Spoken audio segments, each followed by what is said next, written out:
Crazy how much the DMR kicks now.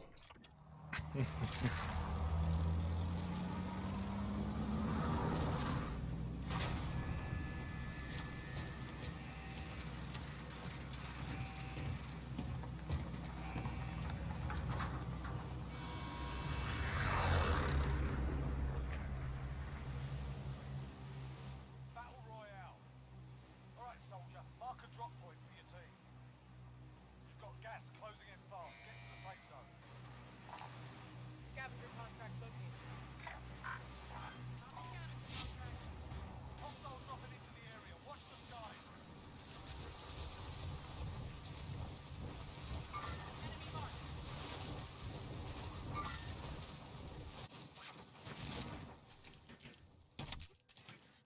Your primary objective is to kill them all.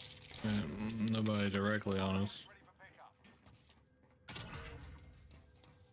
but a whole lot went over to little town over there. Repositioning.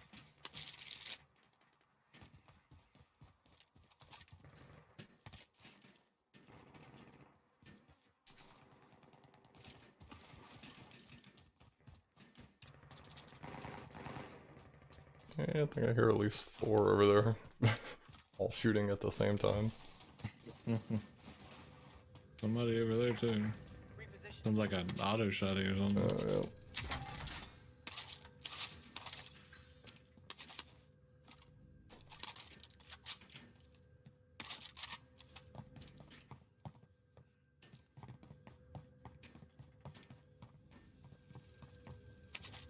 Objective located.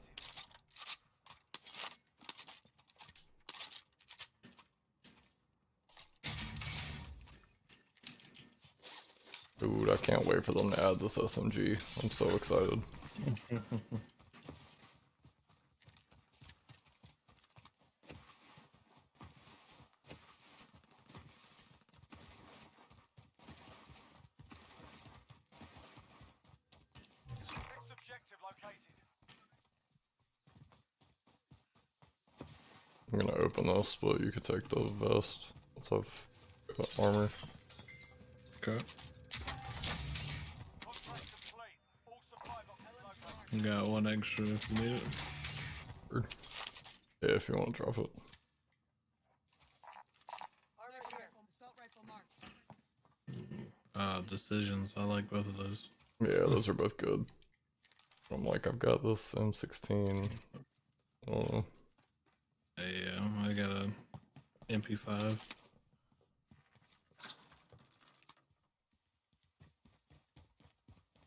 The car up ahead of us. Yeah. Enemy vehicles.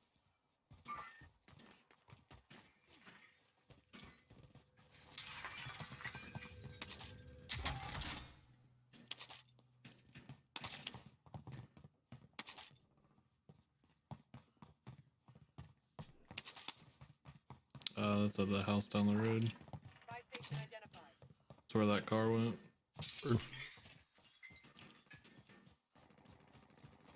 Oh, we could head back to this one and get loaded out. Buy station Yeah. identified.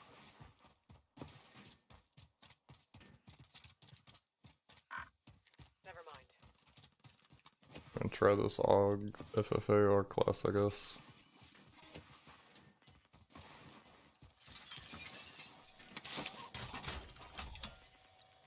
Loadout drop heading your way. Enemy team is tracking your position. Rude. Gas is moving. It's the new LMG. I'll try that out.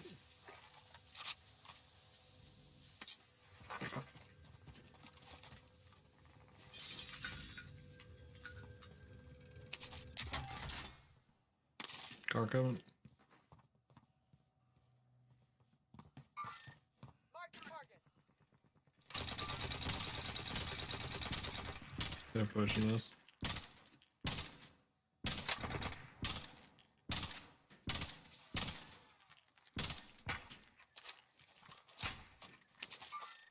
Mark We're in the the target. safe zone. Broker over there.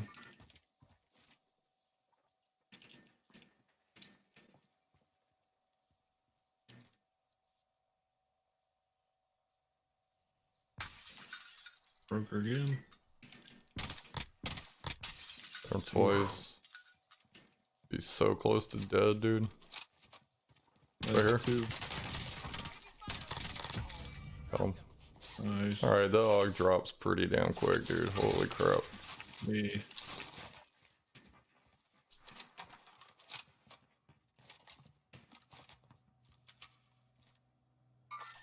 Mark the target.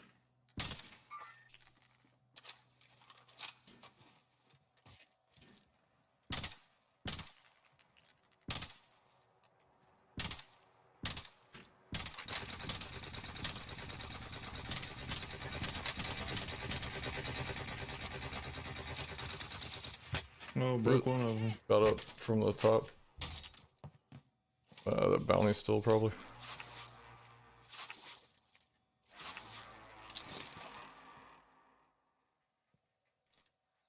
You got eyes on her, let me know. Yeah. Cracked.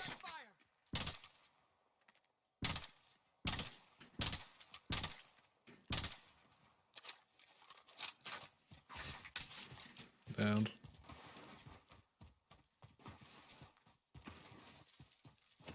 Probably got self revive. Coming in. He might.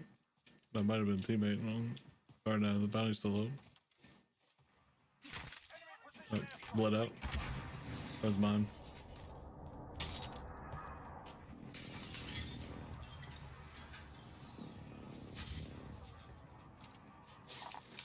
Armor here. Alright, guess they're still around you somewhere. Yeah, they would have to have pushed away then. Enemy lost track of you. You're safe.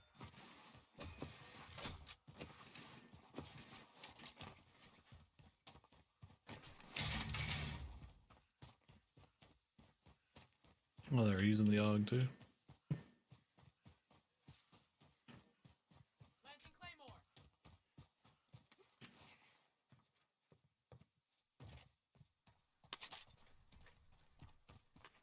That was the one downside of this loadout. All AR ammo. Hmm.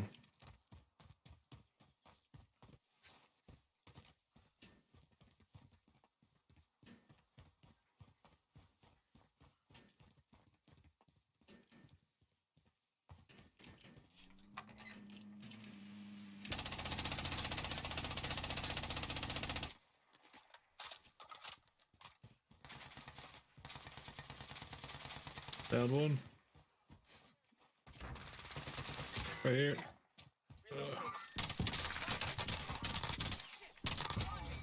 Another one got back up in the house. Loadout drop headed your way.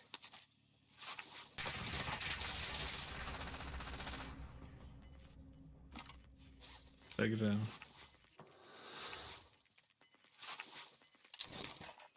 Up here.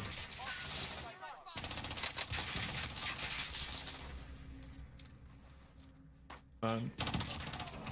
Nice. Ooh. That was nerve wracking as shit. Sweat mode, man. I'm gonna drop this LMG for this log build. Yeah, I don't blame you. It's pretty gnarly. I killed the dude so close up here on that first guy that I killed. Mm. And it was just like one burst, maybe two. Damn. And it definitely wasn't a full second one. I like that LMG a lot. It's just if we're gonna be playing up close and sweaty with everybody, like Yeah. feels like a third person gun, not a duo's gun. Yeah. Another gun. Truck. I got a munition box if you need more ammo. I'm good. I'm totally full right now. They're coming.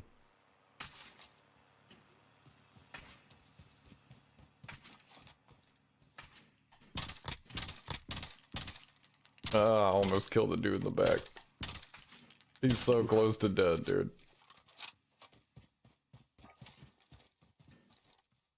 Target area is marked. You're cleared hot. This is Striker 3-1, good copy. Strike inbound. That's probably not gonna actually hit, but Yeah.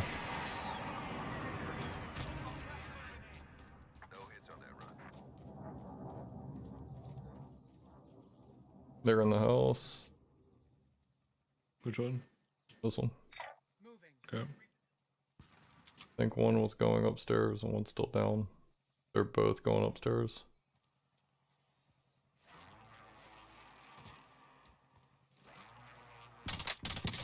Down to This one. optic's got some weird movement to it on the AUG.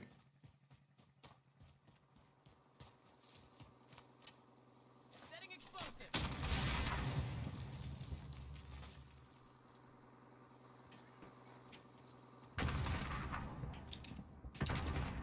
Blast shield on one of them.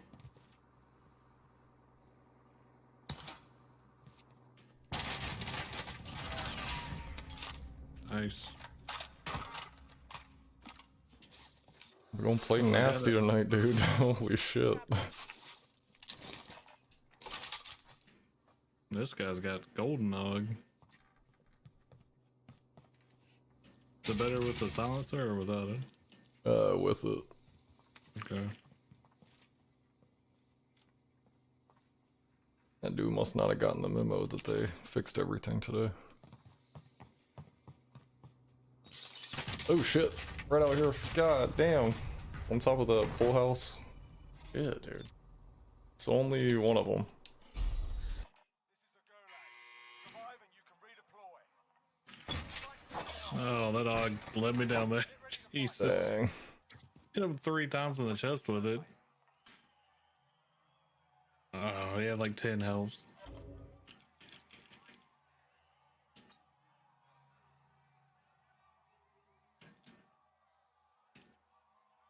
I guess you gotta get headshots with that thing. Yeah.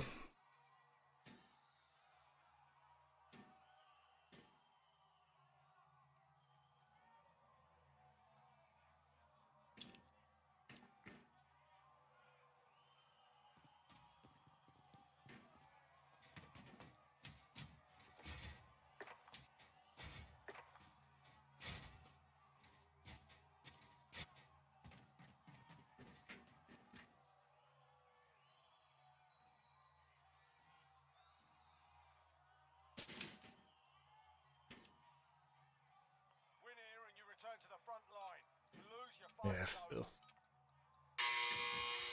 You're up, soldier. Now go sort this fucker out. Grenade out.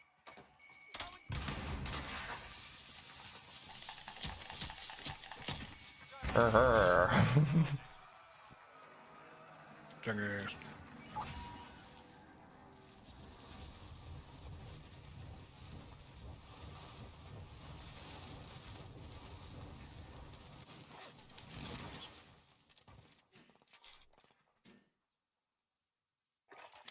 Fist as well.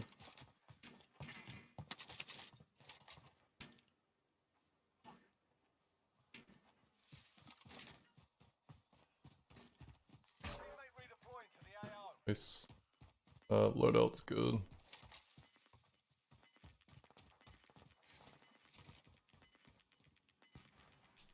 Gas is inbound. Marking new safe zone.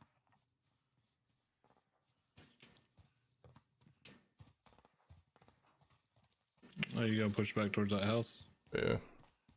Yeah, okay. We're gonna go on top of this big thing.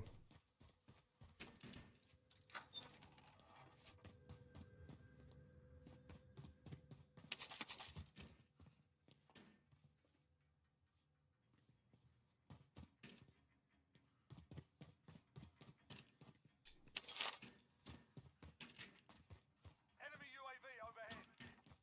It's not good. I picked up a ghost class. I didn't. At least we'll maybe be able to trick them.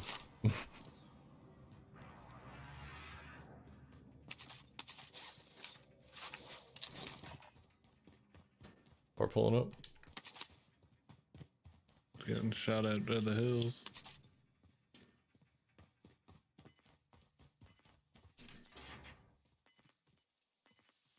He's inside the bank. Oh yeah, there's one up top still. Down him. Fell off on the side. Repositioning. Yep, guy just jumped out.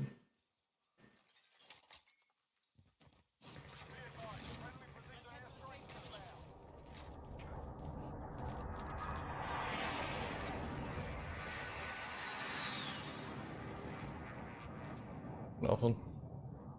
No hits.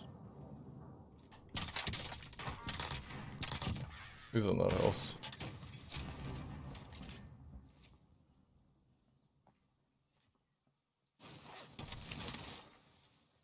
Yeah, he's above me.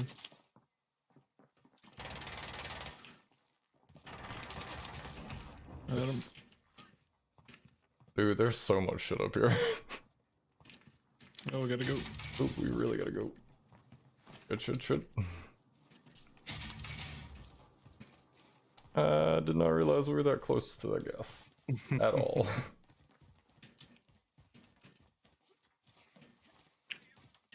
I got my sniper bag. Nice.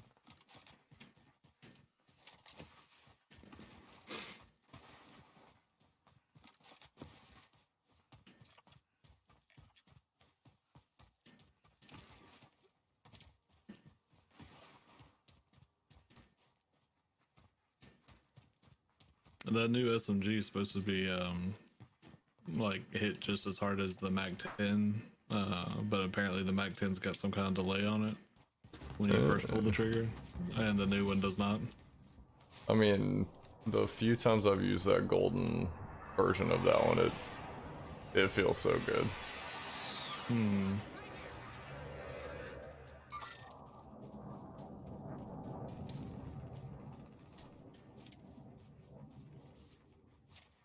Let me climb these goddamn rocks.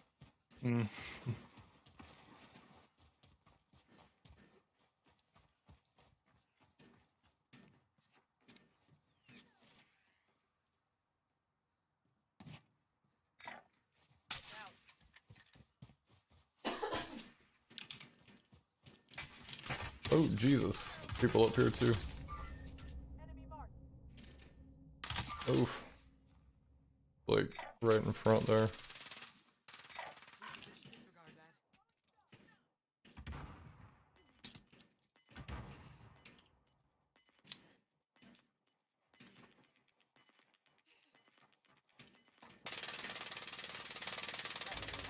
Relocating the safe zone. Nice. Sit tight. I don't know where that other one went.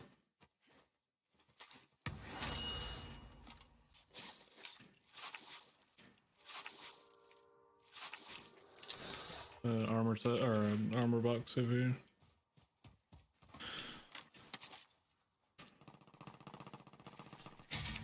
Damn, they're close. Yeah, let's keep moving. Feel good about that. I'll let y'all deal with your fucking drama by yourself.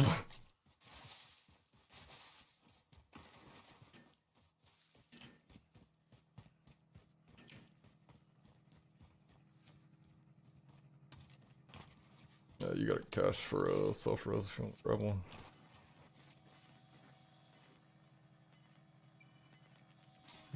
Good shot. Got gas moving in. The gas mask here if you need it. Armor here. I got one. Enemy soldier incoming. Dropping in. Drop it in. Jeez. That sniper looking at us from the back. Taking shots at us. Yeah. Good thing he sucks. I'm gonna get popped now.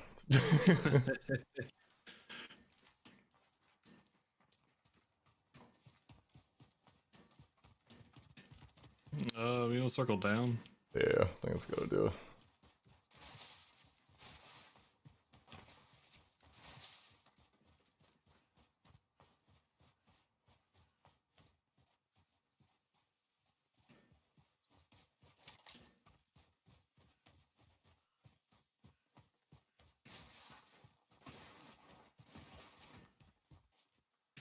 Car up on the buy station.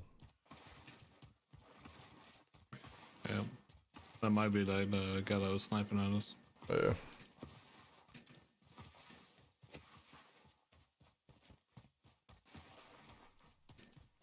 Up on the It's hill. up here. Target right here. Okay. Oh, let me see one. Jesus. Okay, never mind. One to the right a good bit. Damn. Destination locked.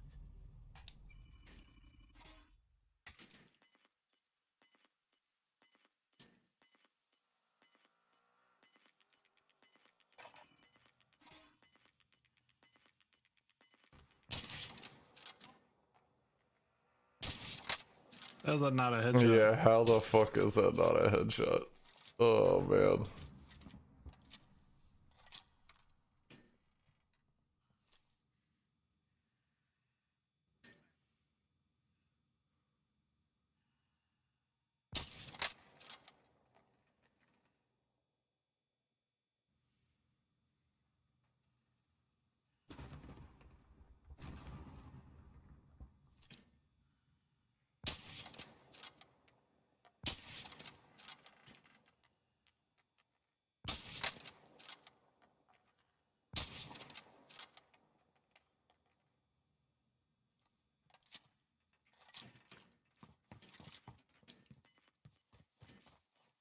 Just got an assist. Nice.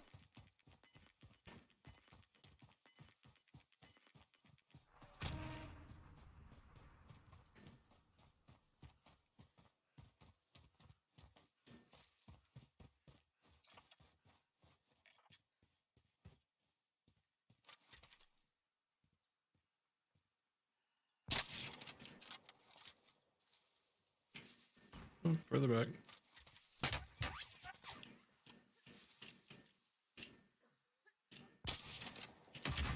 Oof. Yeah.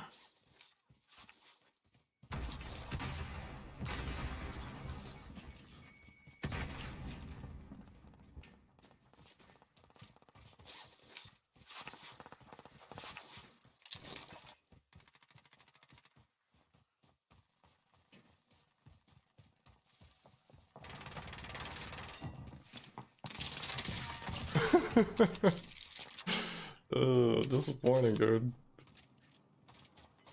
Up the hill that you were just looking Hey. at. Yeah.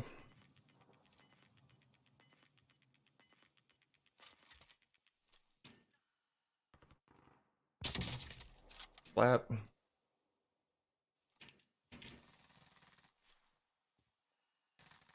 targets remain standing. Sort them out. Where the fuck to go? Oh, self-revive. Come on.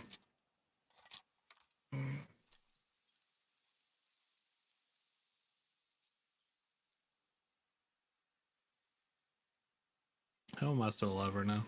I don't know, bro. Keep doing whatever it is you're doing.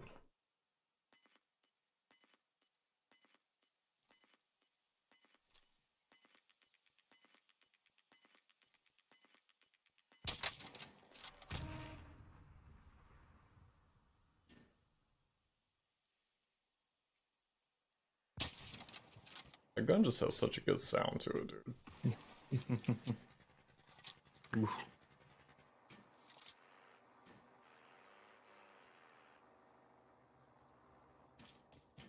Can't go that way. Damn. That dude's right above you.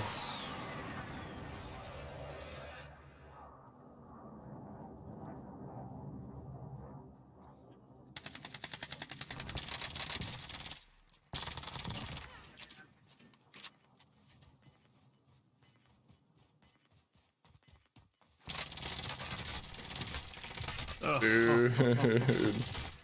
I don't even know how you saw that guy. I guess you got a bigger, like a wider FOV, but damn. Stronger next time. I missed too many shots on that. I could not get used to that, the iron sights on that gun. The MacTone. Mm-hmm. Yeah. Even using the good iron sights, it's just, I don't know. I always aim to the left or the right of somebody. Yeah.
that prison game? Yep.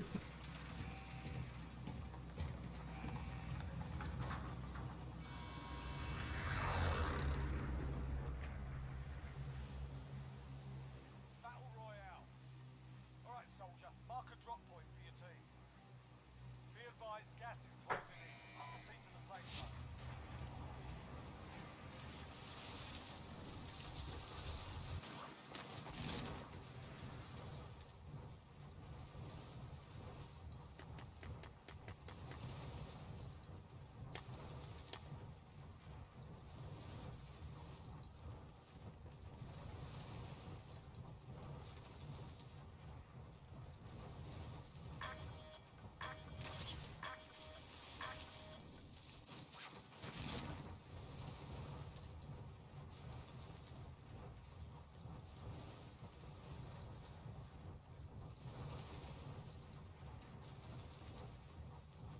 I'm curious what they're gonna do with that zombie shit for the rest of the time.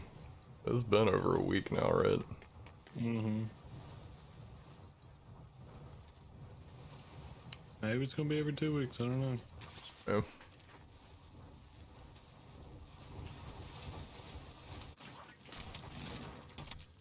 primary objective is to kill them all. Friendly UAV overhead.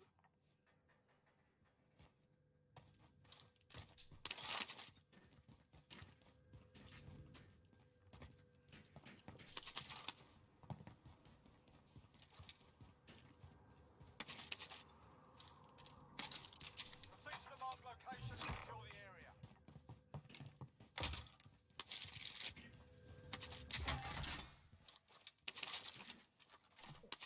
Alright, pistol and a rocket launcher. Let's go. Be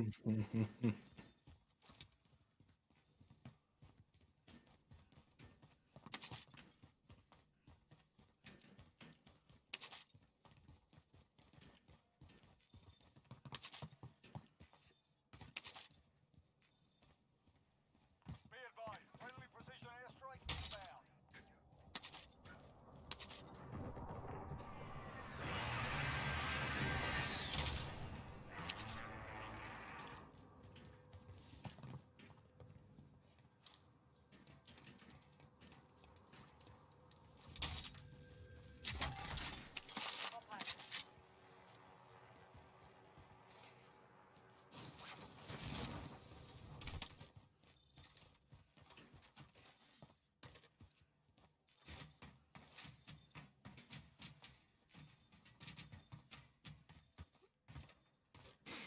Okay, grab a loadout after this.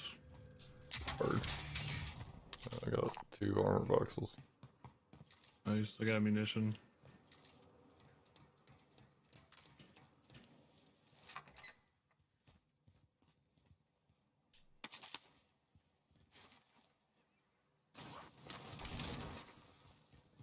Oh, and somebody just put a loadout up here. Objective accomplished. Recon intel secured.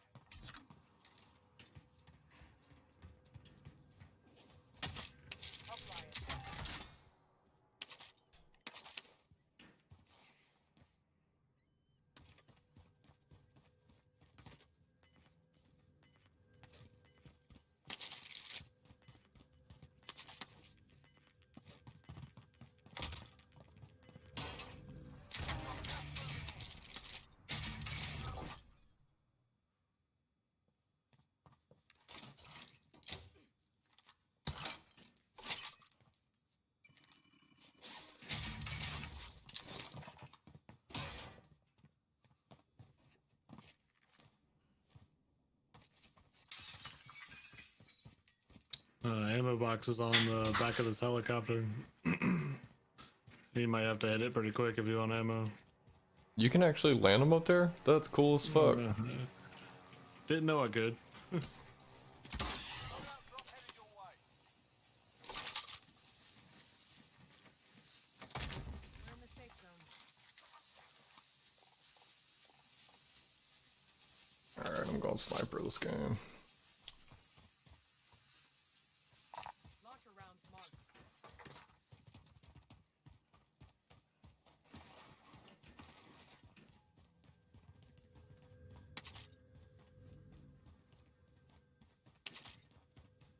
That's good to know about the ammo box, armor box thing.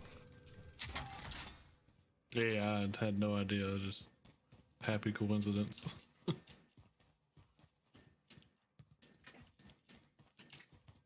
I didn't want to leave it all the way over there for someone else to find, so. But,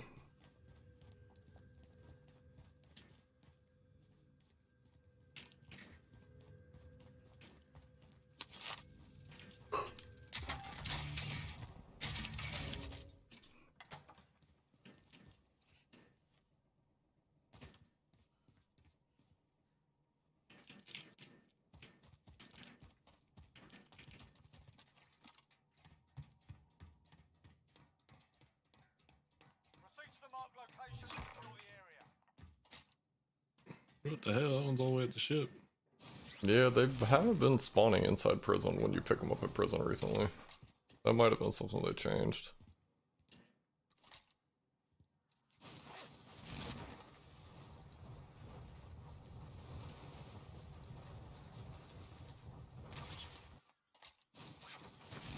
I think there's a rope on the side. Yeah.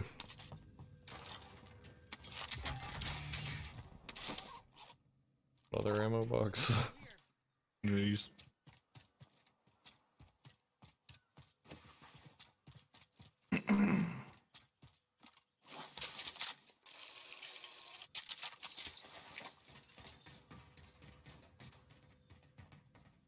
There is at least one person here. Yeah, I imagine the team's still over there. Yeah, there's two.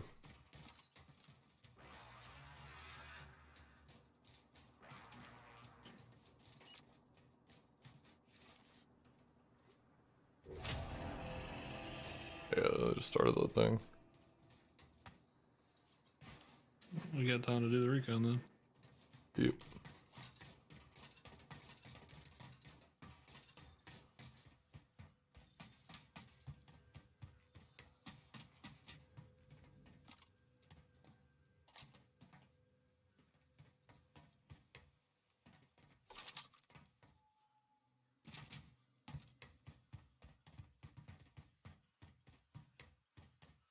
Dude dropping in.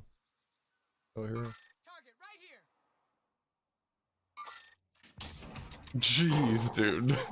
I'm pretty sure either one of us shot it, it would have been a kill. Like, holy shit. Ah, made it to the vehicle. Fuck. Yeah, I pulled a fast one. I got Shit. playing a race.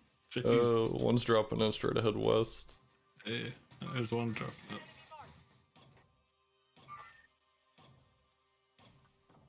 Friendly loadout drop on the way. Oh, there's a box of ours. Interesting. Yep, guy just dropped in on it. Recon intel secured. Gas is inbound. Marking new safe zone. Moving.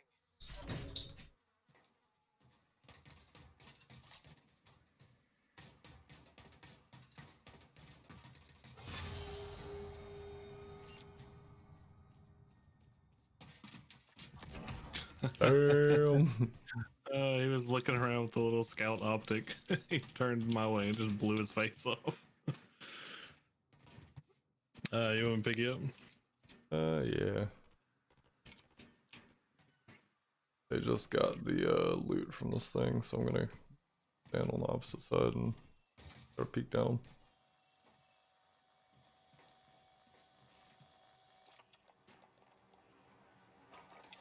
Requesting recon. UAV entering the AO. I just bought a loadout for myself. I know you don't need it. Okay. Oh shit, he's actually up here. God damn. Yeah, found him.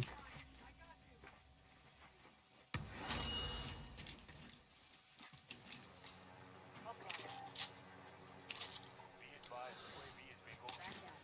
He's bled out. Nice. His buddy was already down low, I think. Get a vest Okay. I'm gonna grab real quick. Yeah, go for it.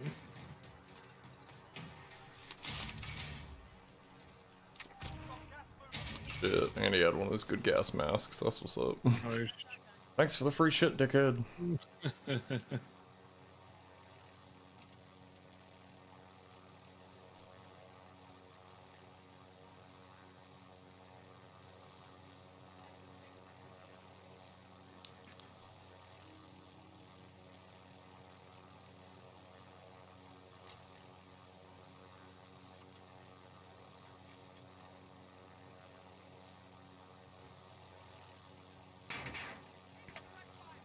Excuse you.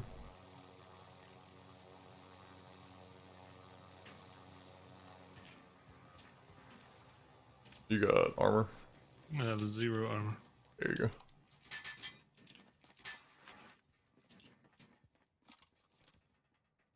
I've got a box as well. Okay.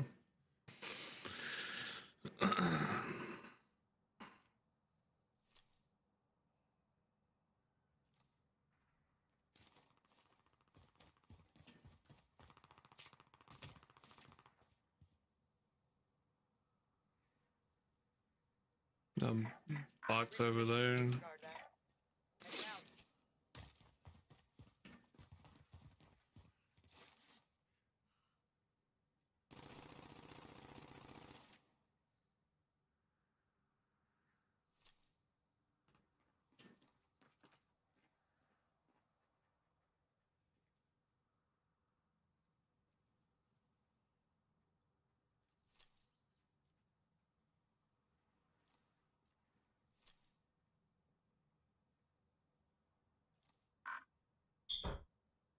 Mm. Birds lower than us. Like, oh, free kill.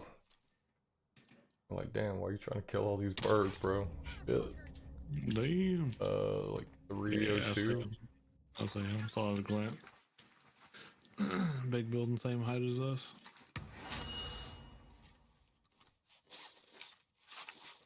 We're here getting distracted by birds and shit. He's working with the birds. God damn. Okay. I downed him.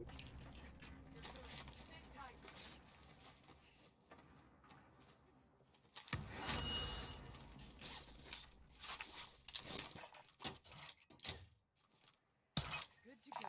Armor here.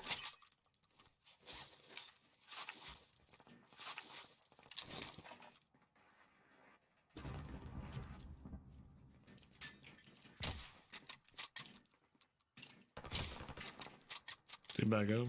Yeah. There's 2 of them over there now.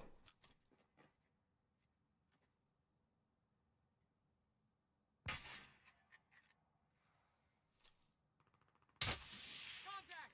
Found him again.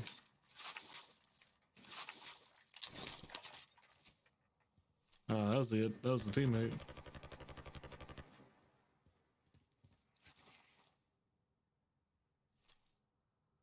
Repositioning. How is that not a kill? Dude didn't even have armor.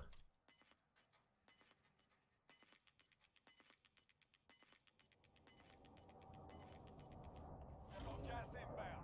Safe zone relocated.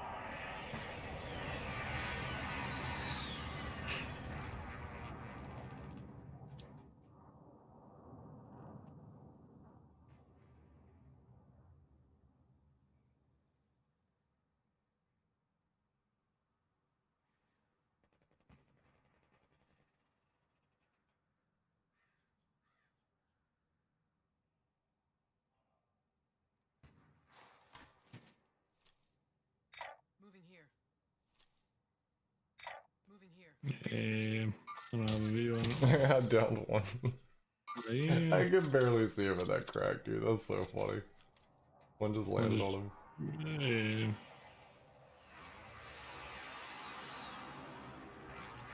That dude's got me so upset.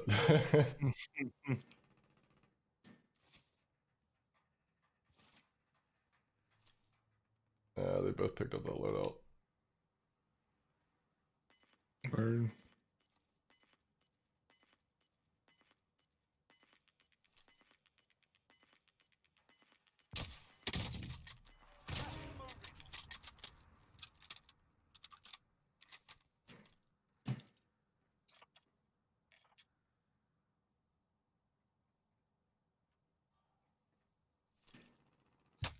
Same sniper's looking at us.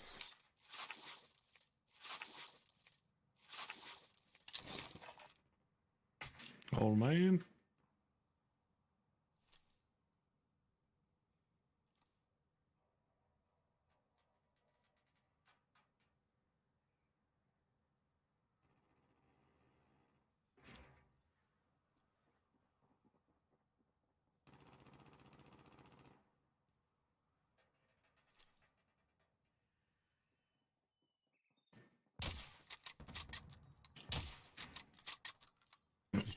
the white building.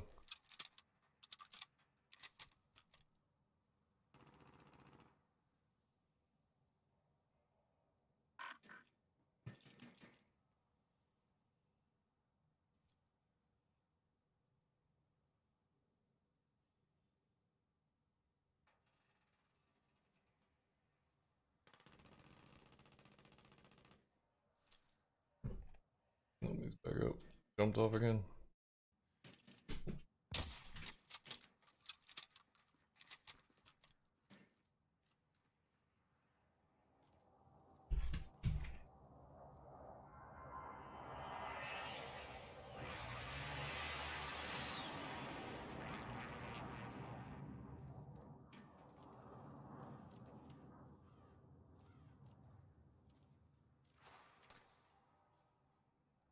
On a close, right? Yeah, but I don't see it anymore. I didn't see a drop either. One back up top on white.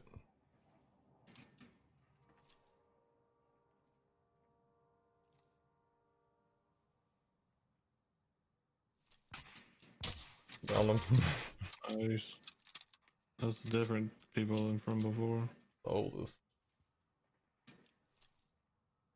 It's not as old, man. Never mind. Younger man.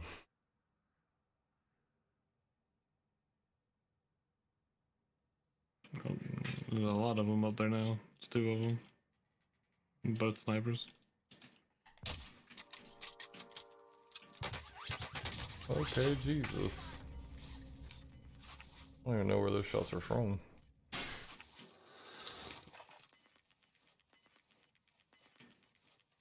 Got gas inbound. Safe zone relocated. One guy jumped off the top. The other one's down up top.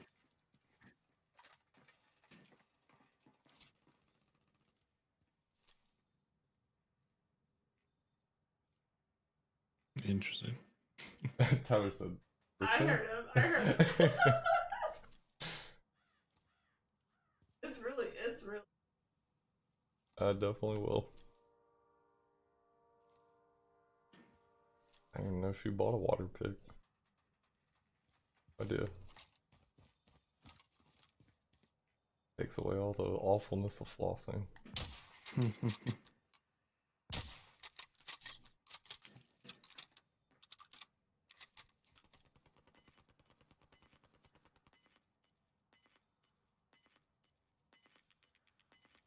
enemy team is hunting you. Oh no! You gotta get back up top across. Losing ground.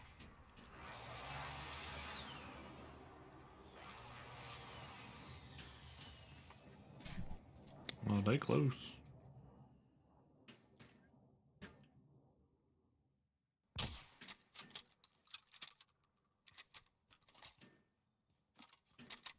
That building. Moving here.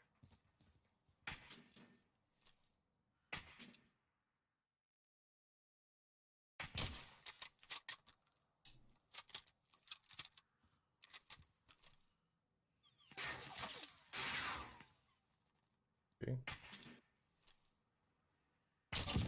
Enemy precision airstrike. Take cover.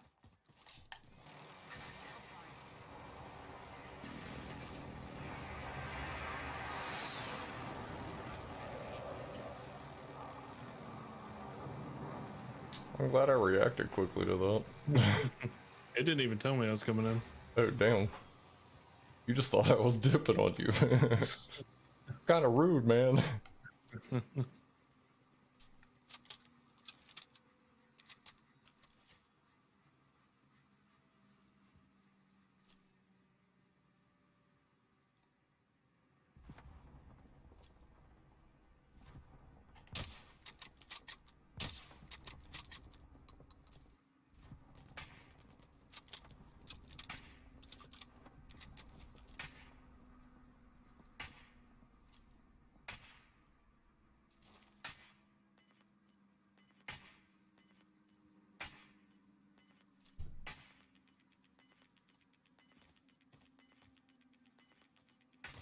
Fighting's over. Now it's a ghost town. Gas is inbound. Marking new safe zone. You eliminated the Damn. shit. Was that you? Dude, that was Yeah. disgusting. Loadout drop on the way. It still looked like he was alive and driving that thing. That was the dude, the first dude that was shooting at us from the building across. Oh, dang. Willie Baker. Yeah, a lot like that. Yeah, yeah. Dude, parachute over here. Target right here. Damn. Broke him. Jeez. Oh, fire station. Up in the tower. Okay. Windows lit in. I can't see you.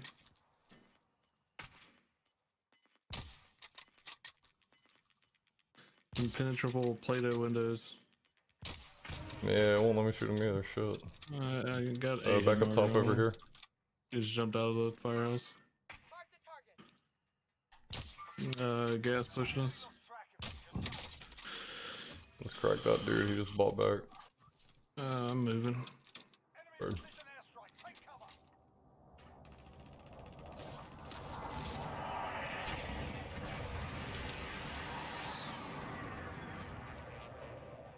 Probably go ahead and get rid of the sniper rifle, I guess. Somebody's shooting from the window, it looks like. Maybe all the way up. Ah, that's the window.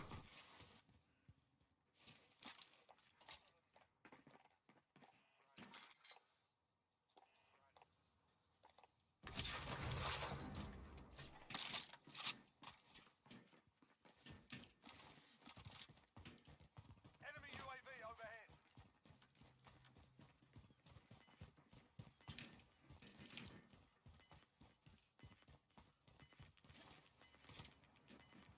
Damn, I'm out of plates. Got gas Yeah, 5. People right on the other side of me. Enemy UAV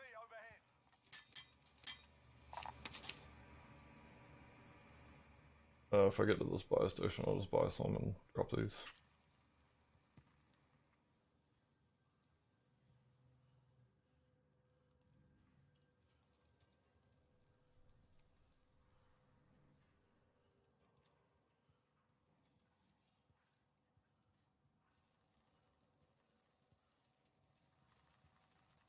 Somebody beside us again.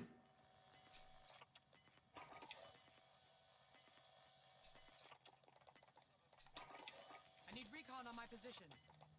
UAV in the AO. You've got gas moving in. Armor here.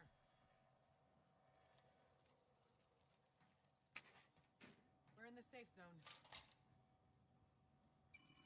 Enemy soldier incoming.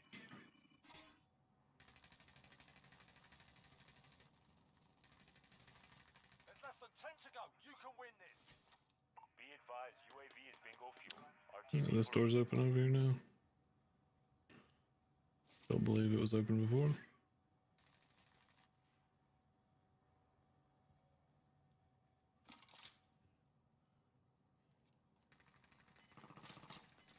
Got one right in here. Relocating. 2 actually. Friendly UAV overhead. Gas is closing. Get to the new safe zone.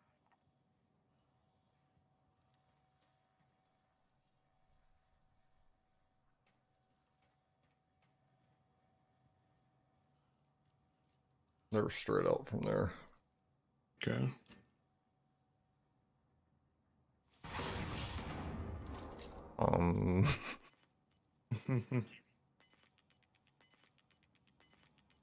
There's still someone above us. I don't know if there's a window right there for them to get out if they need to. True that. There, I think there is on the corner.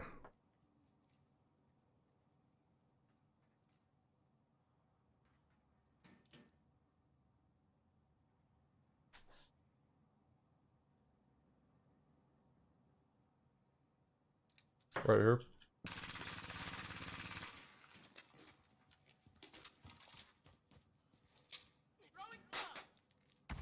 Got him. Back brother. Found him. This new LMG, man, just erases their vision. Was that tracers on it or something? Yeah, it's that, well, that high explosive round or whatever. Oh, that shit. yeah.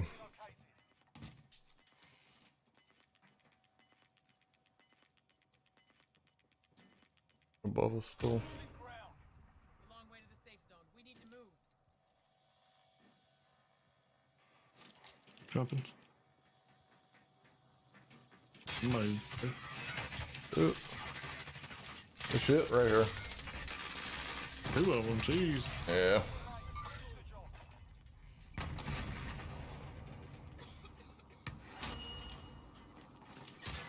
Oh, the gas. Dang. I thought I had a gas mask.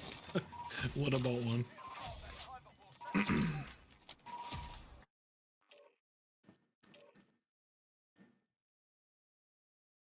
Yeah, I need to finish leveling that Pellington up. I want to use that. It's pretty fun, man. I can drop you mine if you want. If I won't mess up your loadout or whatever. Nah, I can use the LW3.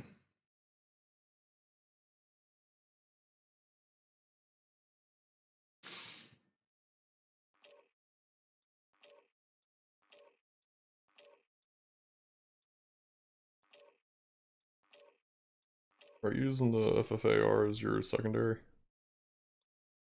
No, I've been using the AMAX. Word. Probably should use the FFAR. I think it's a little bit easier to use or whatever, but. That AMAX is so good though. Mm-hmm. Yeah, heard somebody talk. Yeah, that was weird. I don't even think I have my game chat on. They heard our secrets. Oh no. I'm getting doxxed.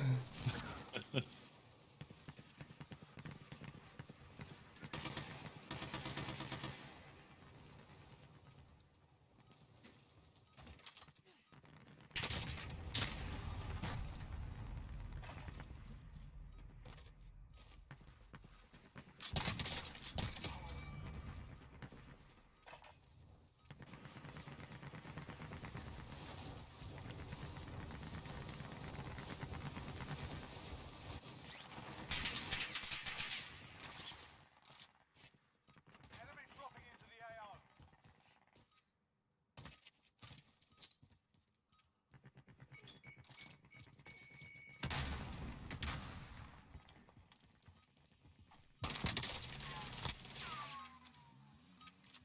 Alright, that's enough fucking about.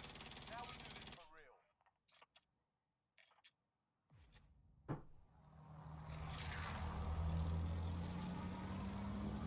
I wonder if they're gonna put zombies in the gulag.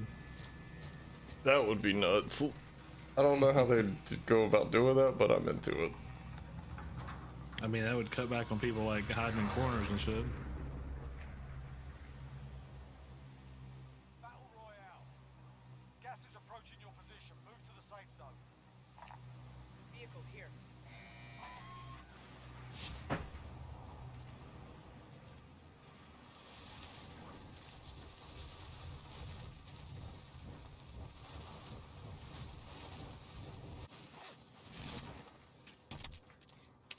Alright, lads, let's get it done.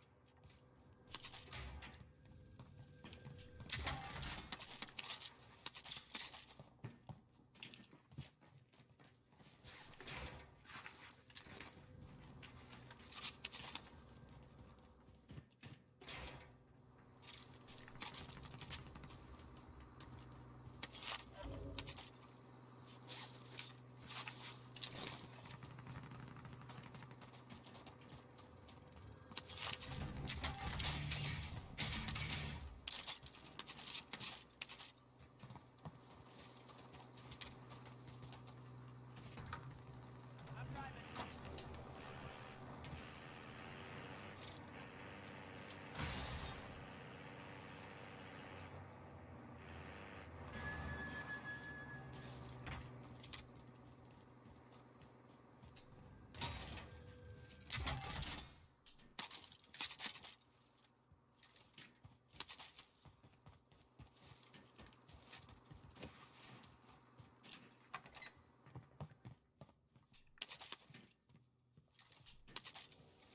I'm driving.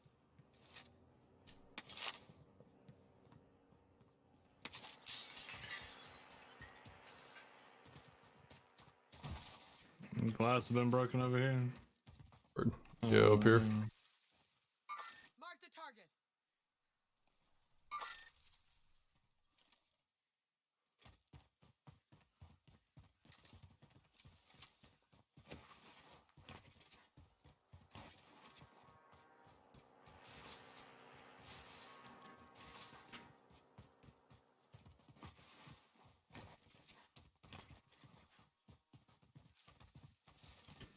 One dropped in.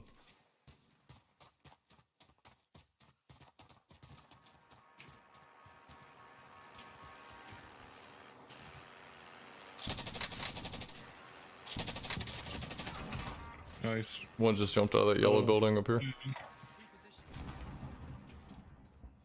Two of them.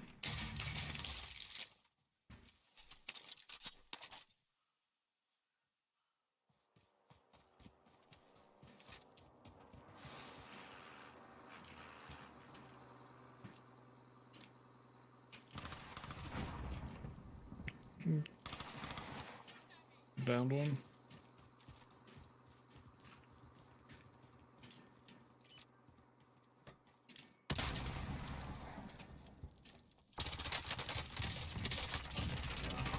Dude, look at my health. Holy crap.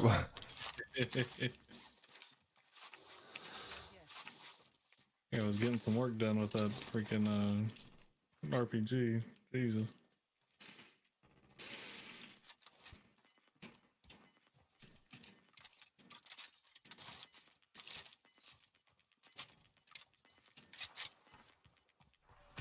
It sounded close. Yeah. They bought it this. Buy station identified. Yeah, see the smoke?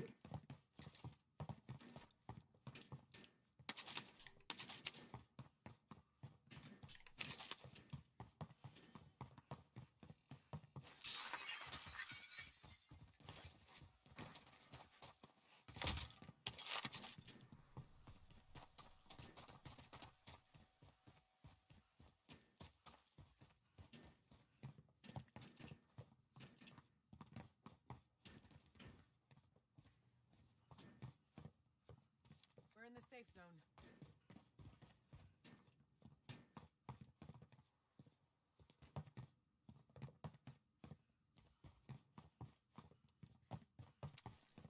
Helicopter?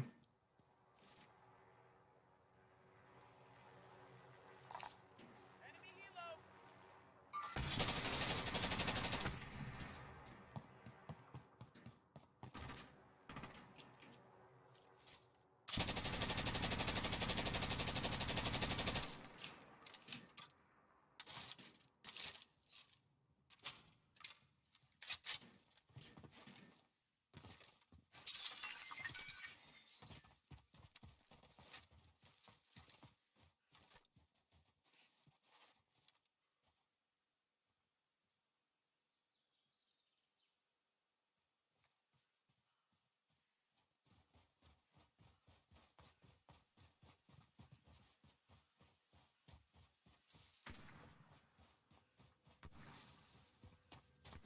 Oof.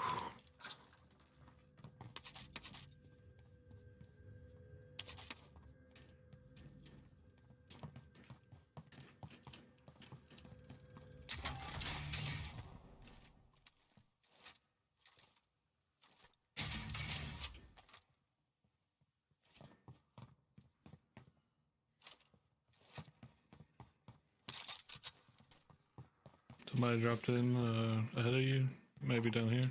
Buy station identified. Yeah, they just bought back. Never mind. Or got bought back, rather.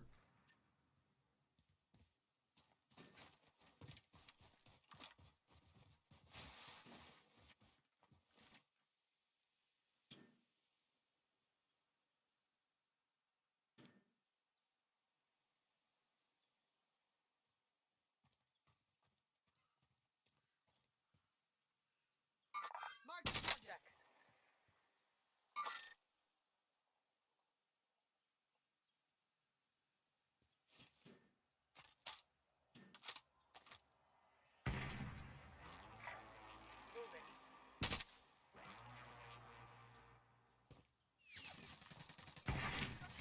Down the one in the yellow house.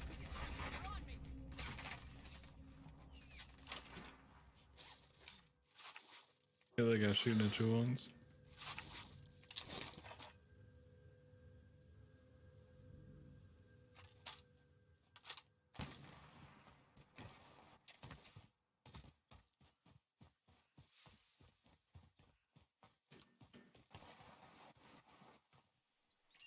Hostile dropping into the area. Somebody dropping in.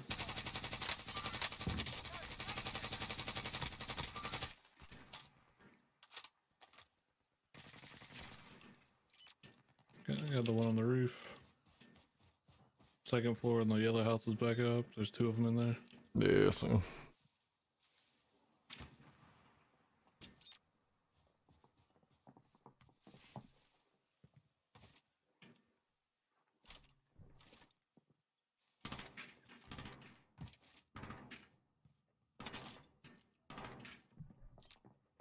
Friendly loadout drop on the way. One just jumped out. Okay. They both just jumped out. Going to the loadout. Gas is inbound. Marking new safe zone. Target right here.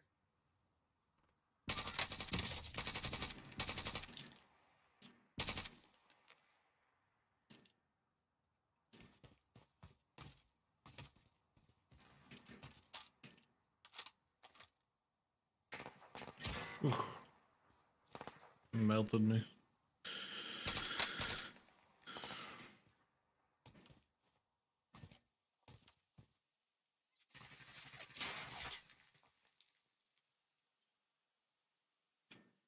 Somebody just landed back over here.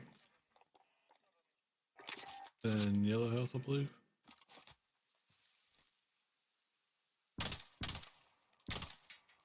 He's still on the fence down there. One right down here too. There's one in the White House second floor window. On Goldmark. Oh,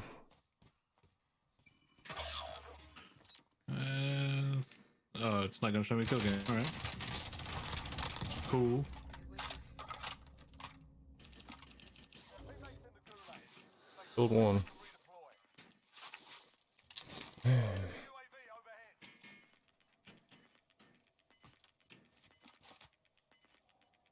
Gas is closing in.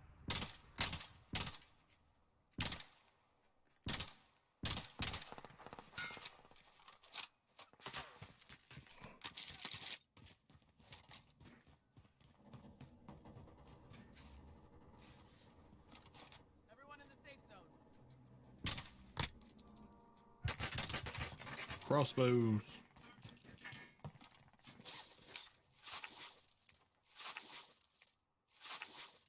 Teammate is redeploying. Stand by.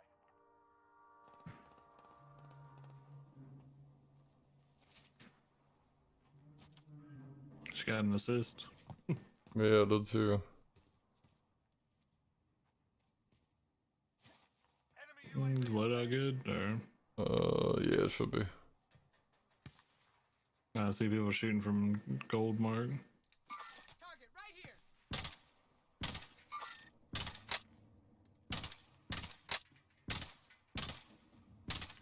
Cracked him.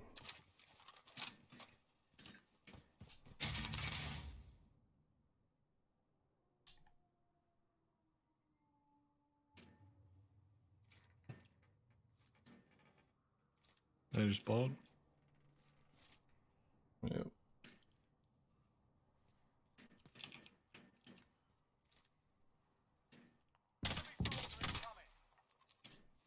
Dropping in over there.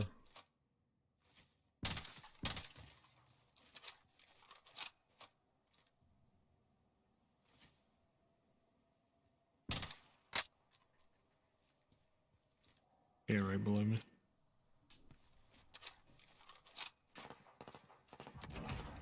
Nice.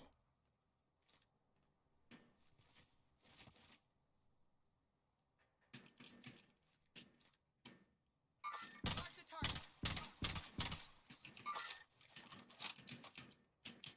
Oh my god. missile up here too.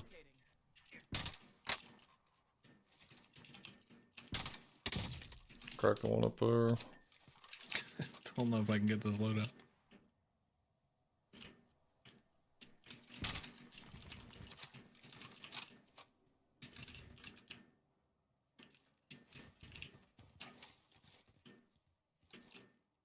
Call for fire. Target marked. This is Striker 3-1, good copy. Strike inbound.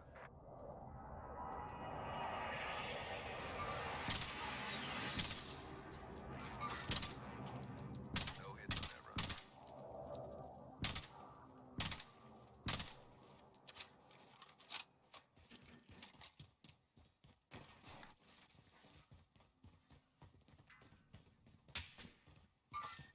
Enemy marked.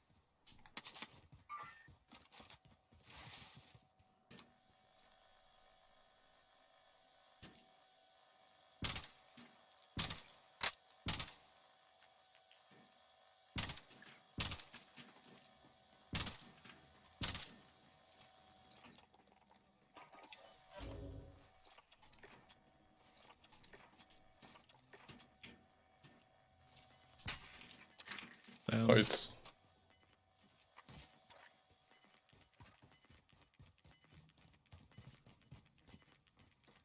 Gas is closing in. Relocating the safe zone. Of course, we gotta go back up there. Sounds about right.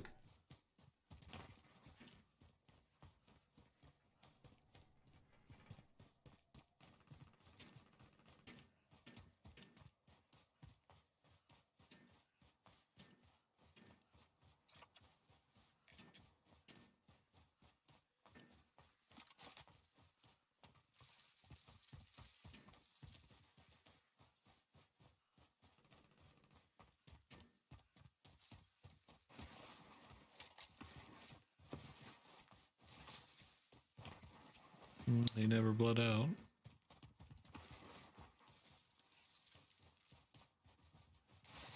Here, I can drop cash so you can get us self-res. Okay.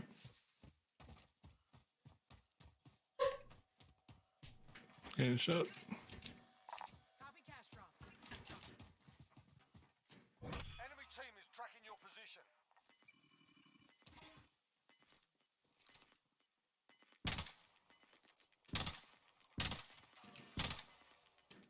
Losing ground.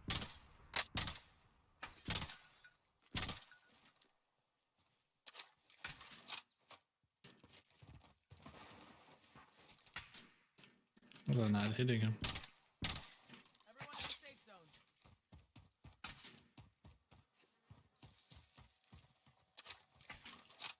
I hit him when he started running. You can hit the moving target, just not the stationary one. Apparently.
Alright, we gotta keep moving.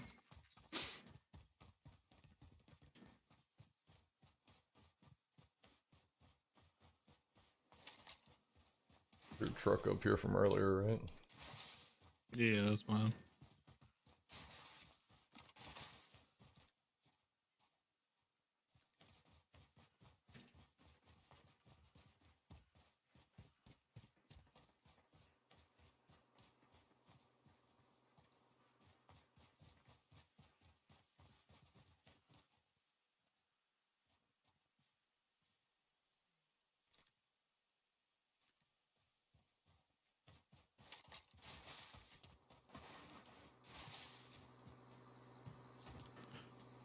It's a late game truck strat, but that truck's only got like a third of its health left. Oh, dang.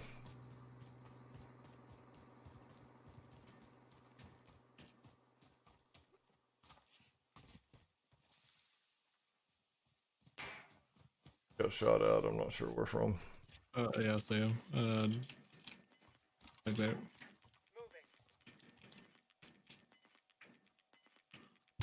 Gas is Taking moving direct in. fire. New safe zone located.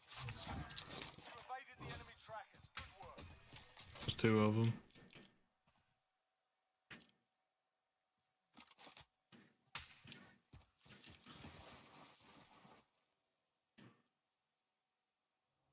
Ooh. Bold move.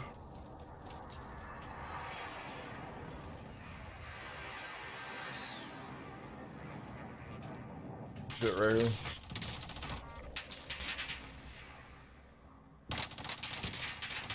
Damn, one's down, one shield's broke.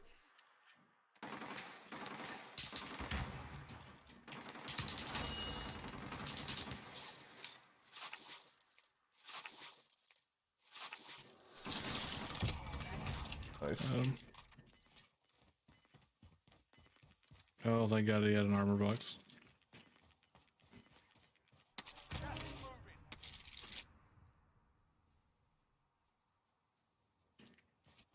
I can't pick it up. There we go. Dropping it. AT mine set. Let's head for the safe zone.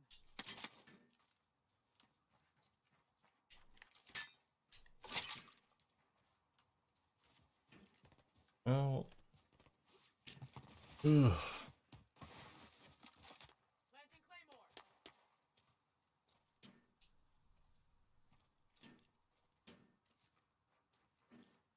Friendly UAV overhead.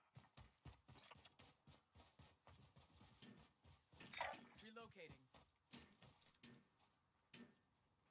Yeah, we just Somebody putting bought. Mark the target.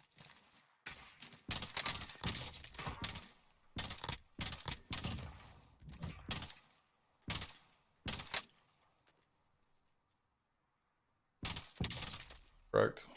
I've already got one killed. Oh, was that not a hit? How was that not a hit? Oh, they're over in Jesus. the hills? Shit. He's way down on past that. Cancel that. Down there. Head down. He kept running. Shoot. That about killed me.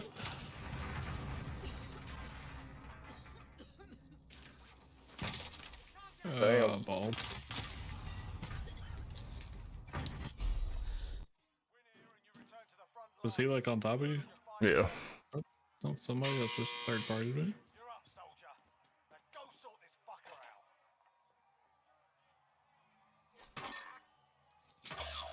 God damn. AIA, it's up.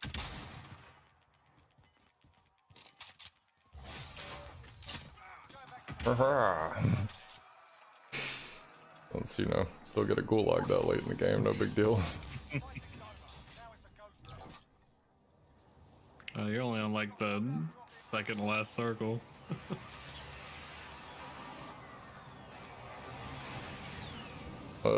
Gross. Hey, lay down. Oh, two sides. Ugh. You're one of 25 remaining. Mac and cheese. Damn mac and cheese. Cheeks. And their fucking tag is poot. I support everything about that. Poot mac and cheese 69. I can play one more if you got it. Yeah. That's gonna have to be the last one. I'll be up early as balls. Same time as always, gotta get up. 8 o'clock.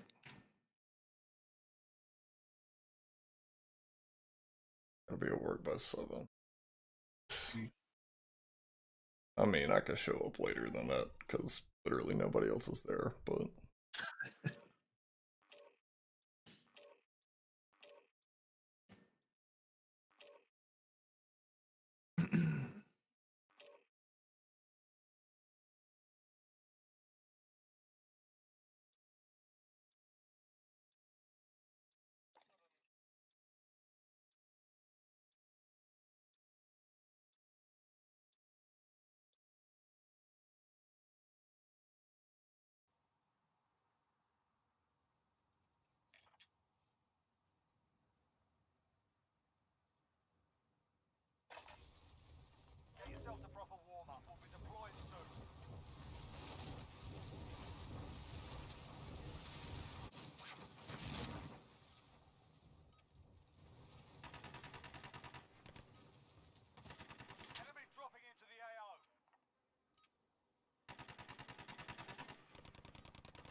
Following you.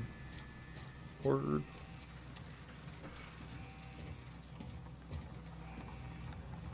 If that train's in the bottom half of the map, that's where I want to go. Okay. Damn it. Complete opposite. Team soldier. This is literally the tip of the track. To the safe zone. Contract ready. Okay.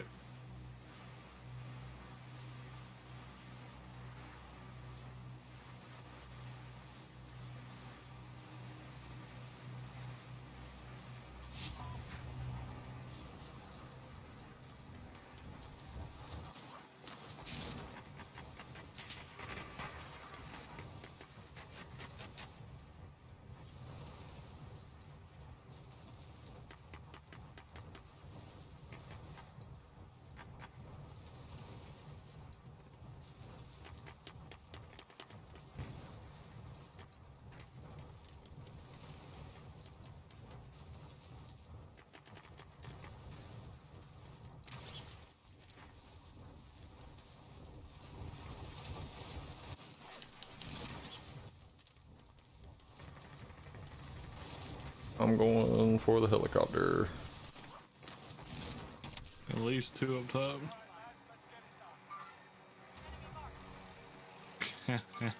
Chasing that guy around.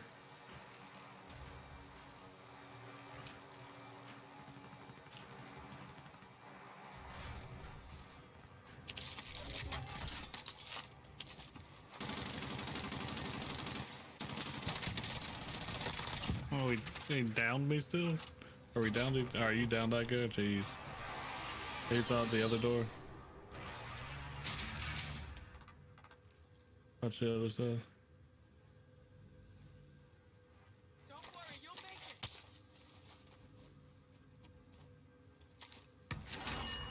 Nice.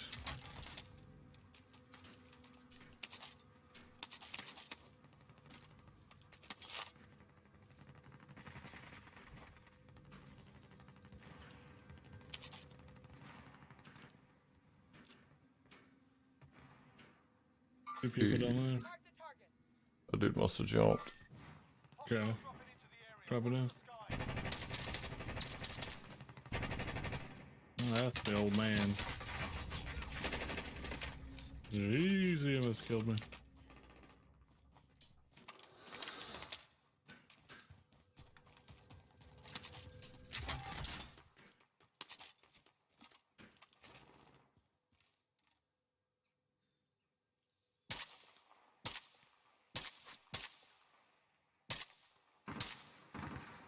Broken.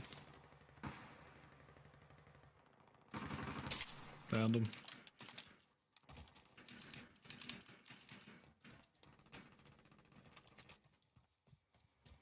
This guy have a sulfur reviver in. Yeah, probably. Yep. Is he still in the same corner? Yep. Teammate just dropped in behind. Or somebody dropped in behind. Might not be his teammate. Damn, I think he's climbing. Yeah, maybe not. Reloading.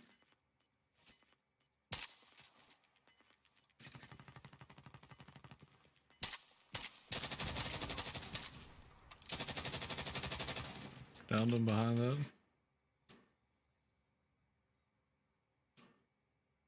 I'm watching your side. He's underneath me.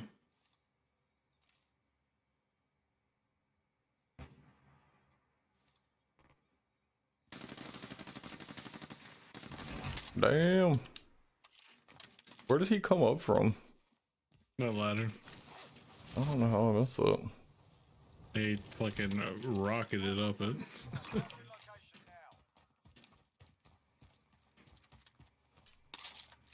It's a satchel. Armor I here. don't have one. I do not. I don't either, but I got full armor, so.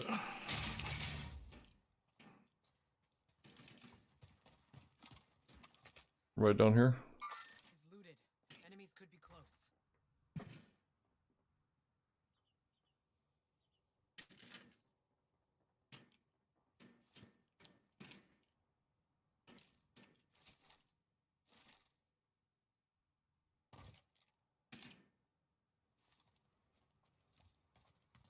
Did you hear him down there? No, I saw him.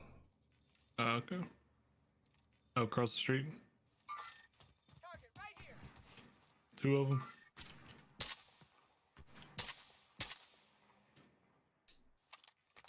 Hit the back one. Next objective located.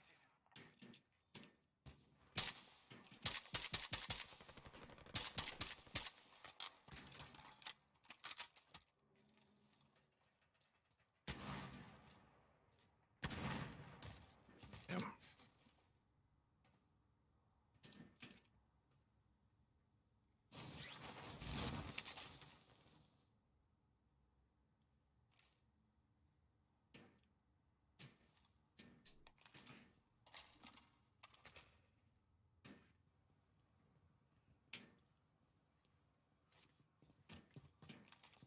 Objectives updated. Move to the next location.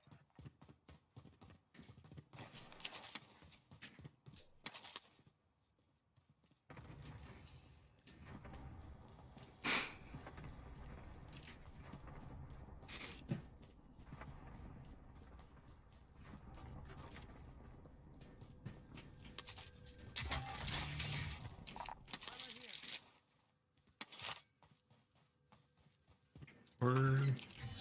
I just got one over here. Or, All supply boxes down. Is this a SPR? yeah, that weird shaped one. Weird. Yeah, Thermal scope on it? probably was using it last night and he was like, I love this gun. I was like, dude, that gun's been a thing. And that's not even a good build. Yeah, no, he missed the boat on that one.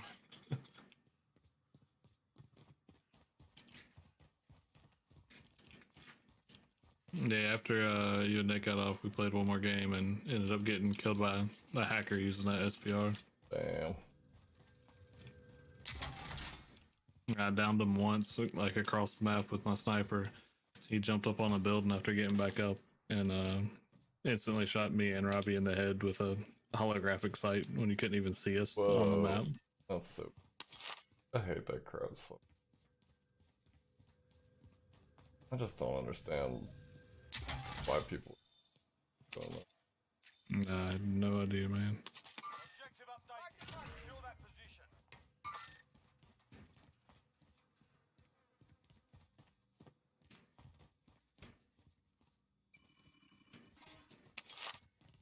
Throwing this on top of a hospital. Loadout drop inbound. Loadout drop headed your way.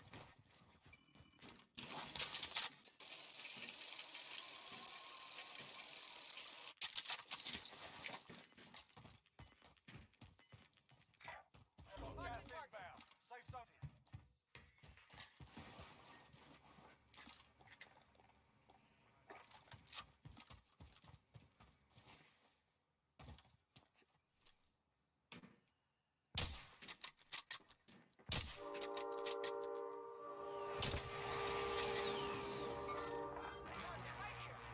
How did we both see that, dude? That's my question.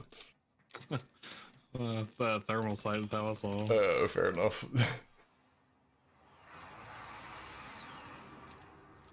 My thought There you was, go. that seems to be too big for a leaf.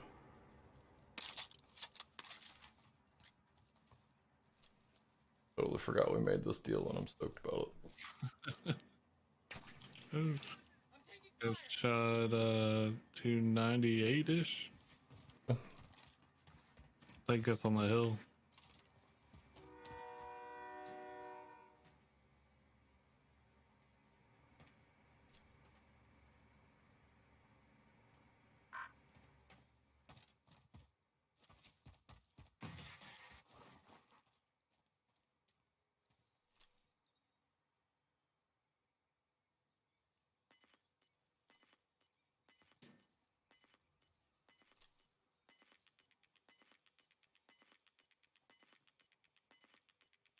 Gas is closing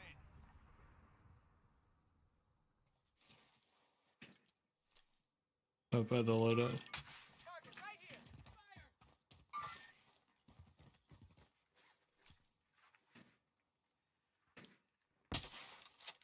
Let's head for the safe zone. That was a different one.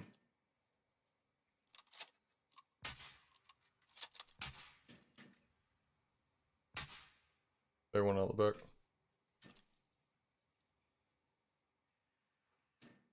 Shooting at me. Jesus.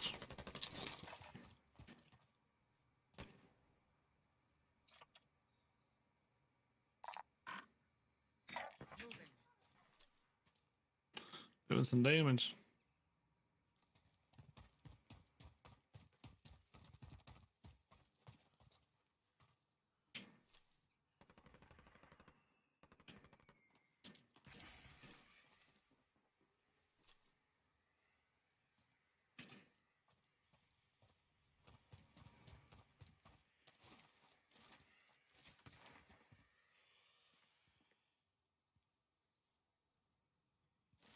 Ah, shit, we gotta go to.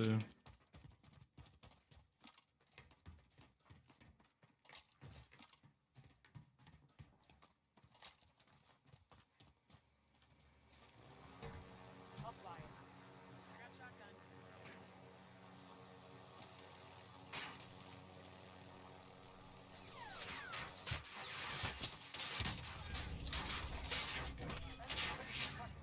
Critical. Jump, jump, jump, jump.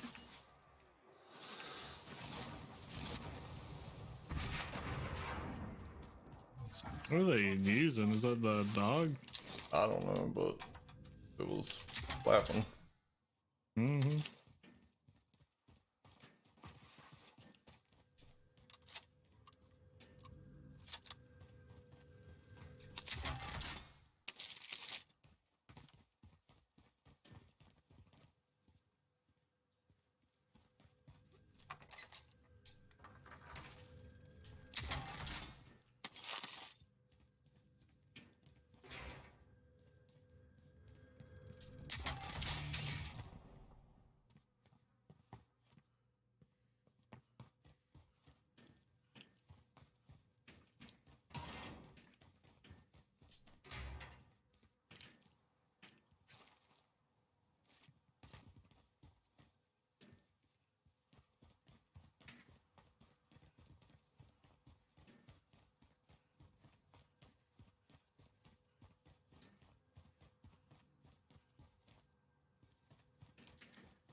Enemy UAV overhead.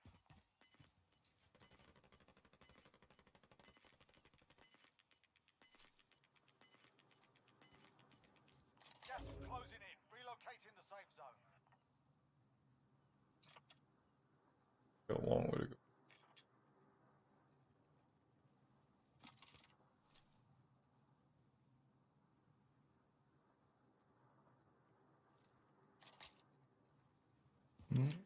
Better start going then.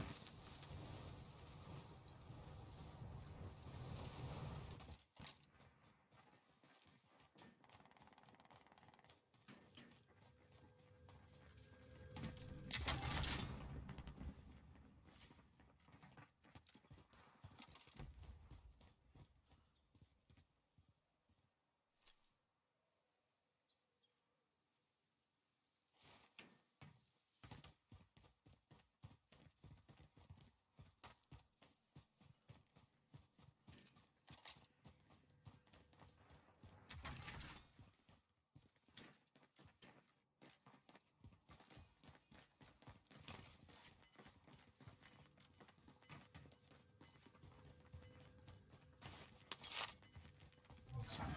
You lost the enemy tracker. Enemy UAV overhead. Armor box. Gas is moving.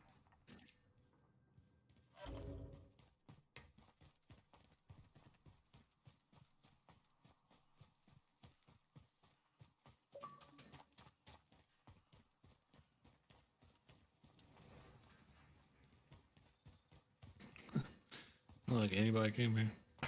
Good shit. Got inside. Found one. Found one on the road. Oh shit. Hit me so fast, dude. Yeah.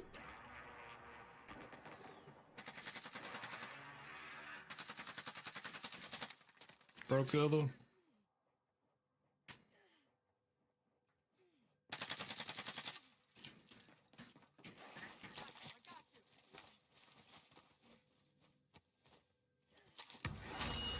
I'm gonna run this way. Enemy UAV overhead. Oh, right here. Nice.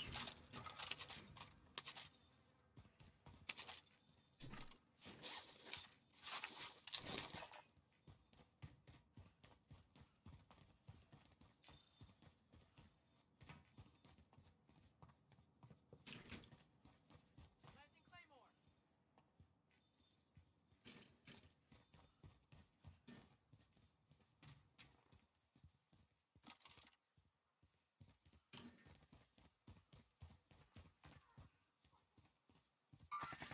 Target right here.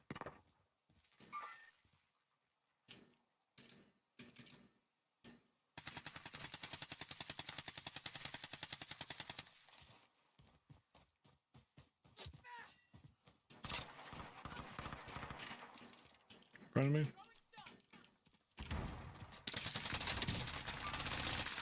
Oh.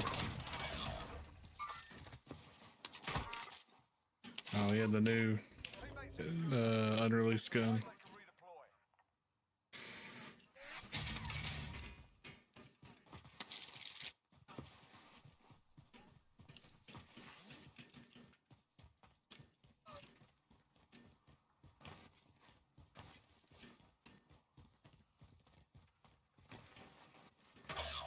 Oh, I missed the knife. Come on. It's all up to you now. Go for the win.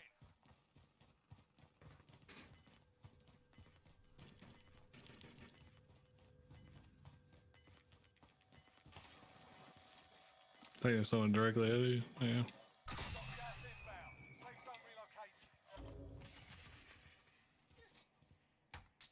You've got a loadout drop inbound. Crazy man.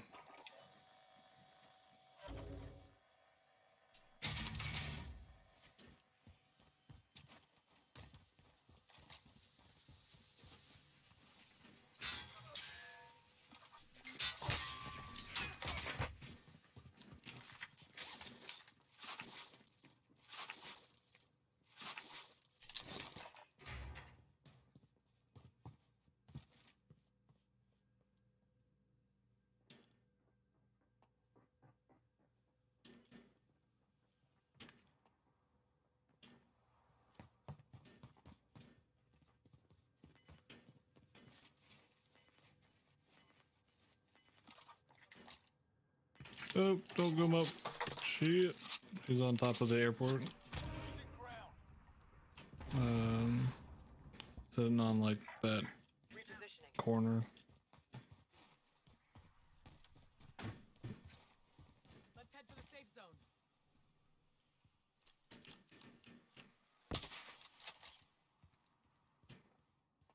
Relocating.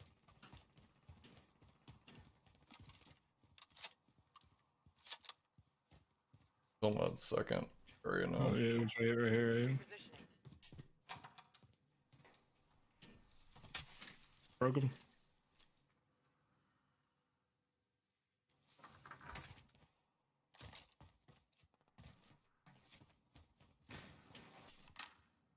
Still looking back at me. Jumped. Relocating.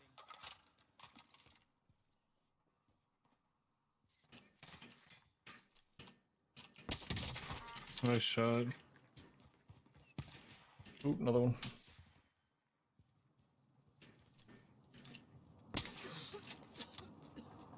Keep running.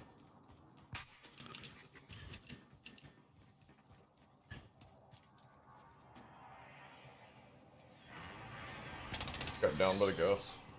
Yeah. Oh, one's out there. Mark the target. Downed him. Oh, I like this gun. I'm into it. It's not bad when you build it.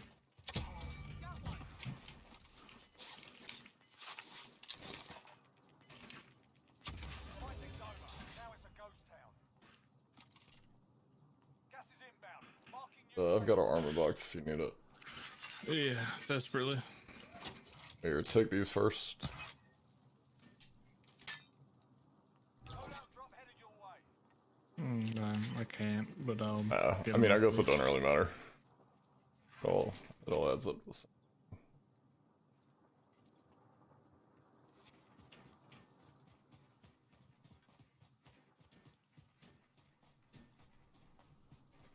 Did you get a kill that other guy? Yeah, he did.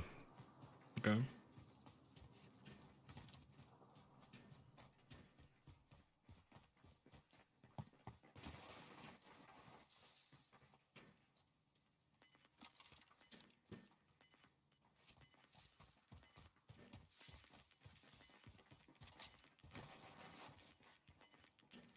Gas is inbound. Up top.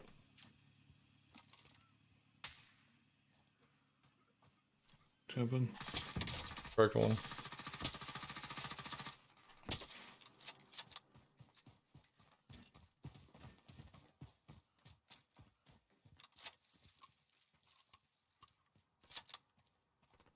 Enemy UAV overhead. Dude, that owl that hangs out outside my house is so fucking loud right now. Like, that was kinda haunting. Two up there. Enemy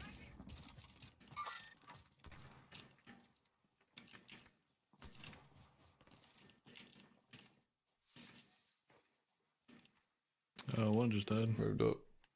Target right here.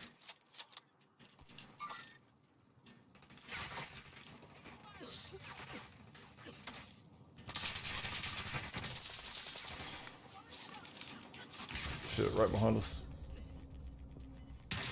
Yep. Both sides, jeez. Yeah. Got gas inbound.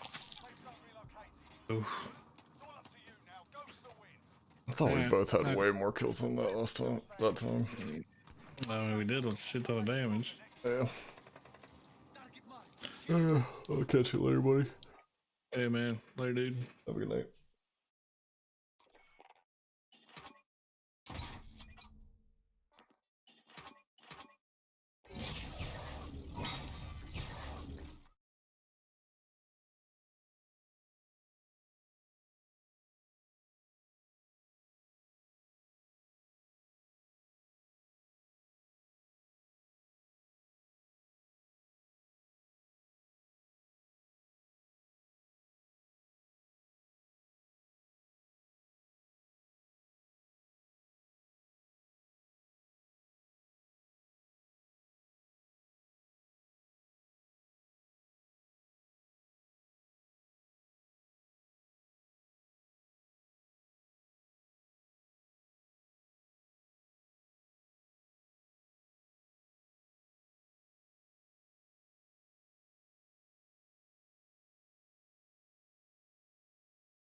Doo-doo-doo.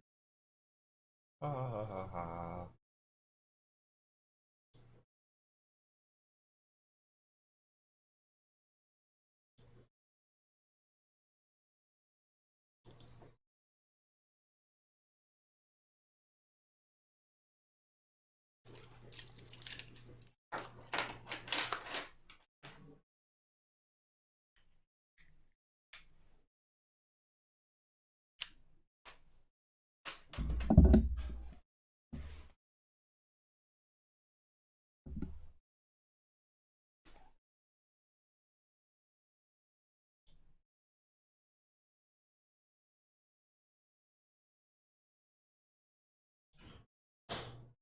Wouldn't we lose like the idea of what it is to, I guess, be gay in a genderless society?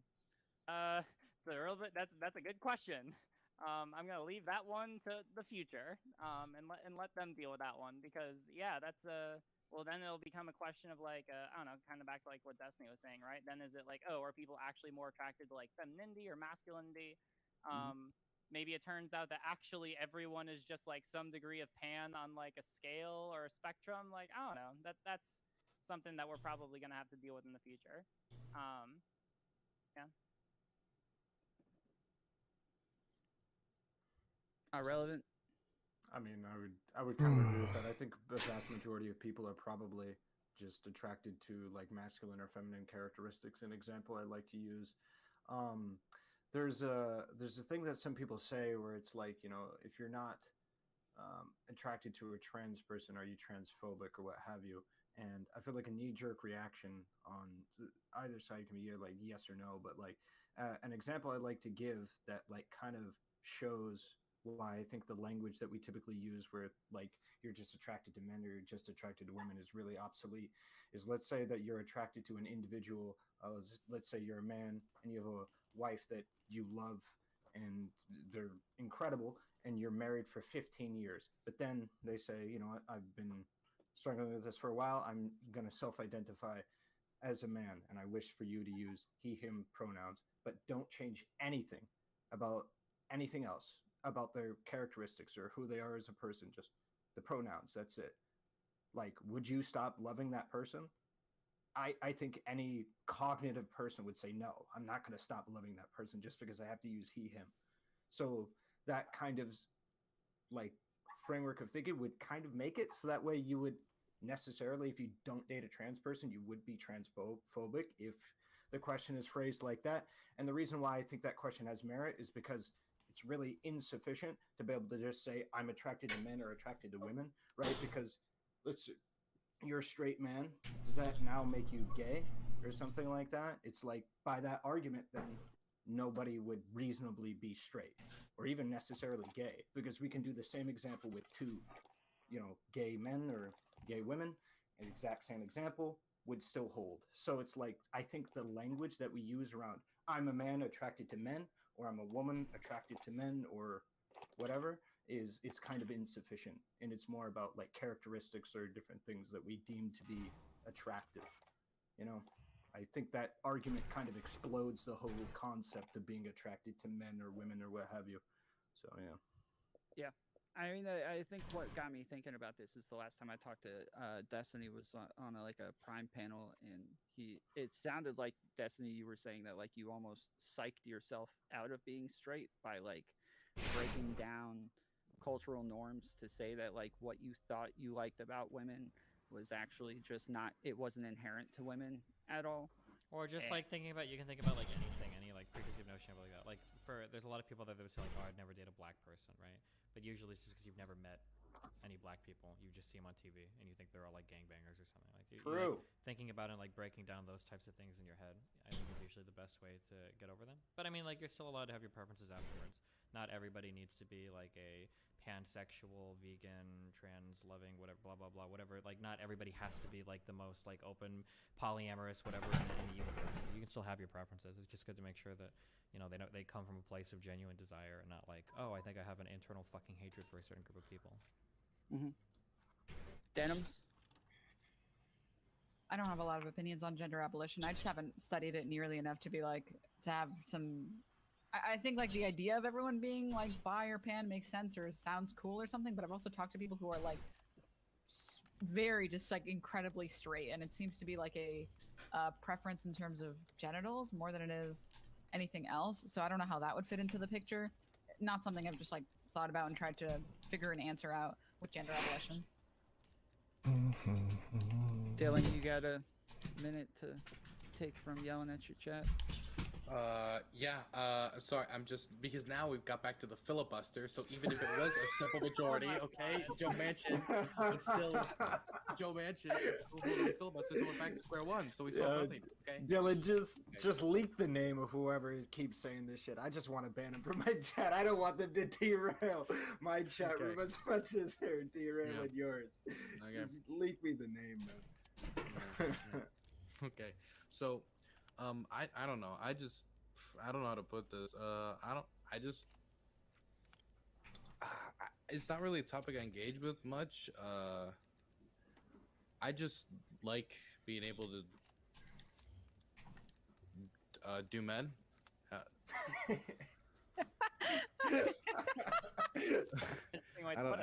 don't know what else to say. I just like both. So but I like men more. I mean, I don't know what I do.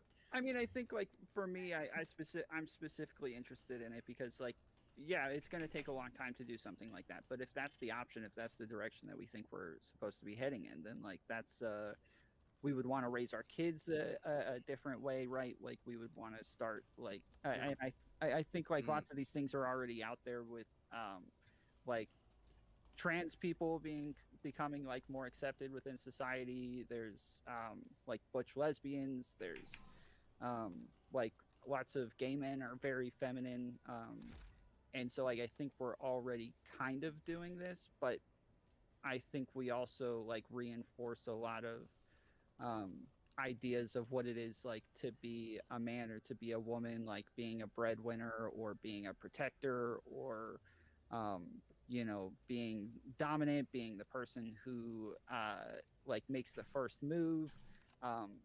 Like I think that we still reinforce a lot of gender roles anyways, and so like if this is a direction that we actually wanted to try to head in, like I think it's an important conversation to have, especially when we're raising like the next generation, right?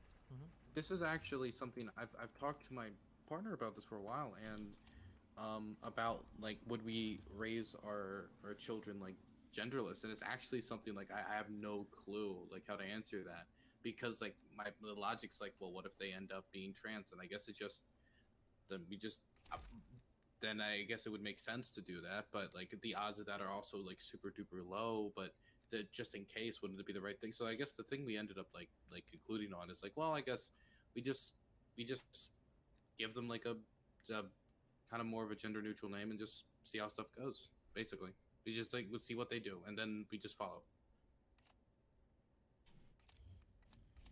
Yeah. Okay. You're gonna name them Dylan. Yeah, Dylan Jr. Amazing. All right. Well, I guess we can go around, let everybody do a quick outro. I appreciate all you guys coming on. Awesome conversations. Let's see. Happy birthday, Dylan. Appreciate you taking time on your birthday coming on here.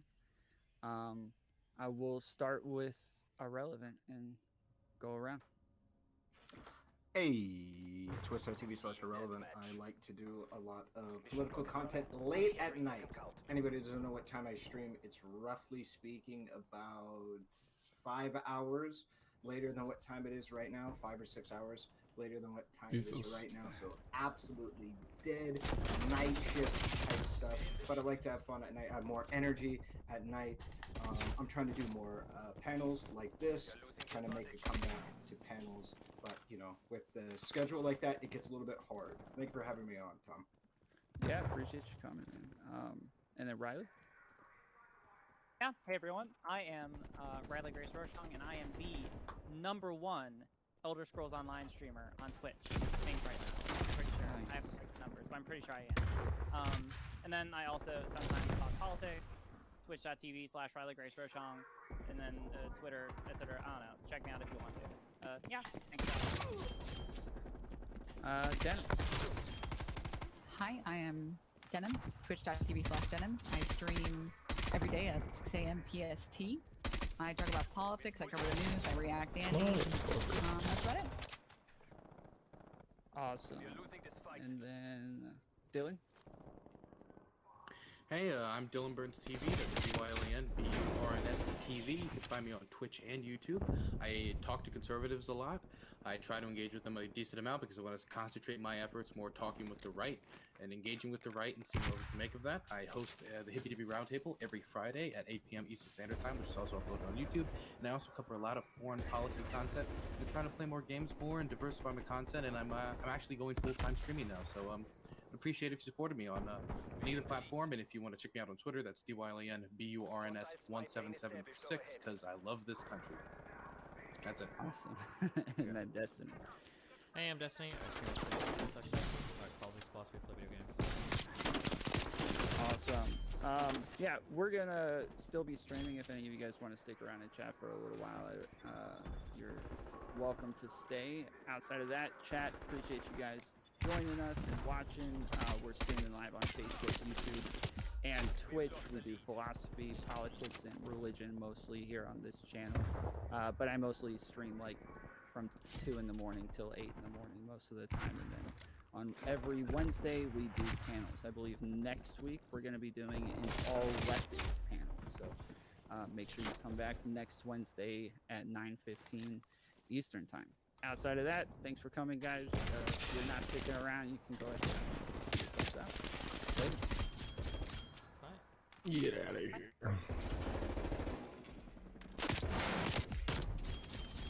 Alright, I'm so tired, guys. Holy shit. I might catch up with it, but I might just go. We'll see. Smith 551, $5. Don't let these assholes get to you, mate. Thanks, bud. Joshua Dor Antes, $5. Wouldst thou like to live deliciously? Sure. Rick Sanchez, $5. I turned myself into a pickle Morty. In pickle rye.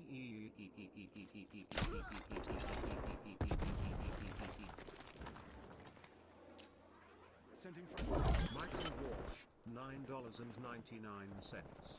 Hope you do more political action in the future. It's something that none of the left is like, redacted, have the spine to do. Wow, thanks, man.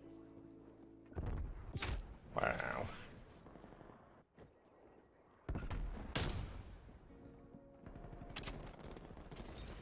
My second favorite streamer Mouton converted to Yi long ago. Yi has won every vote I have seen. Dan didn't have a plan for Olympic sort of vote. It is official, I have converted from Pepe to Yi. Yi never lose. You gnome fuck! I wish I lived in Nebraska so I could find those commies, befriend them, and try to move them on their positions over time. Eventually they will convert me to a tanky, so I asked them to euthanize me in order to stop the brain rot. Oof.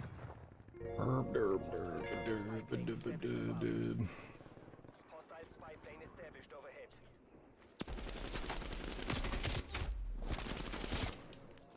This gun kind of sucks. Not sure if you can listen to music on stream, but I would love your opinion on this singer.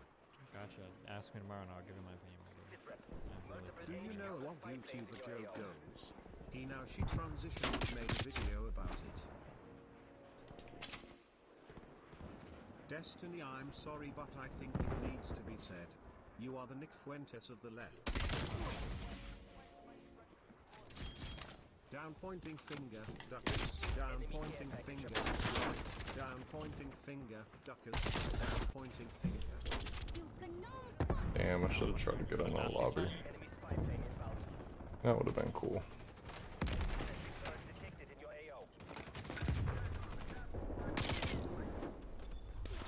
Unbanned, yay, but also ignore me.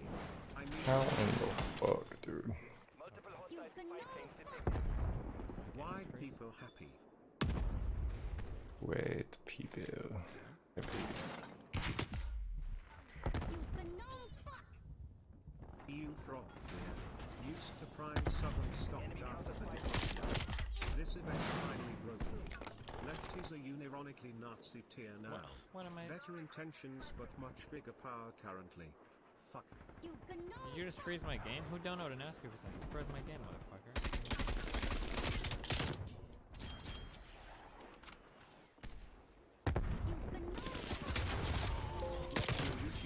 Eat a dick. So I figured I should give you money for entertaining me while I get ready for work. Thanks, buddy. Smile.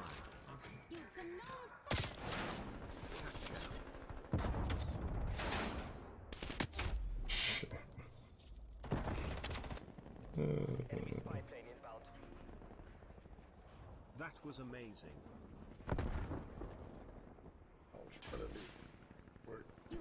This might boot me.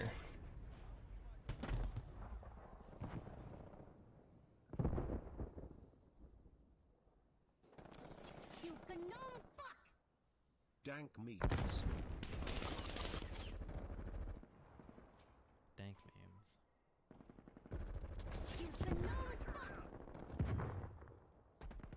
Keep it tight. They are taking this.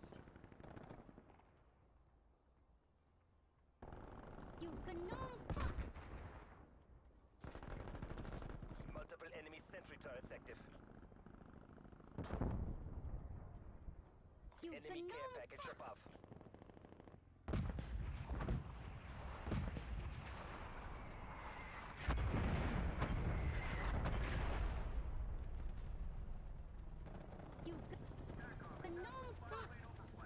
Cat jam. Brought some Terraria on hardest difficulty. I haven't slept much the last 2 days at all. Like 6 a.m. meetings and shit. We had a 6 a.m. this morning, we had a 6 a.m. yesterday. How many subs did I get for memeing? I don't know a lot. Hostile spy plane established overhead. Hostile spy plane established overhead. Fuck you, take my money bonus meme. You should play League with Fate. Dirty Mobs, wide peeper happy. Dirty Mobs is a player and he's a cool gapop. 10 kills on the board right now, cat jam.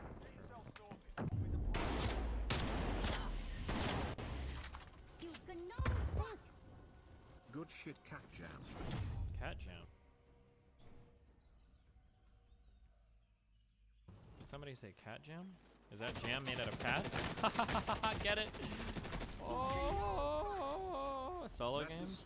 I'm just waiting for this fucking don't know shit to catch up so I can go to sleep. That's what I'm doing right now.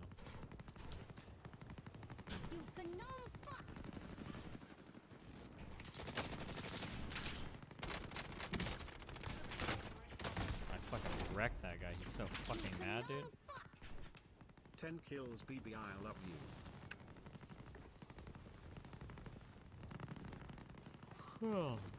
Oh. Cringe.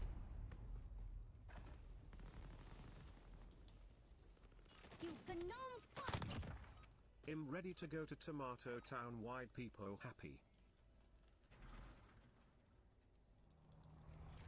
Tomato Town. You got no 10 subs for 10 Your title kills says on a the Twitch board panel. right Okay, now. well, memes. Bonus meme. Call of Duty.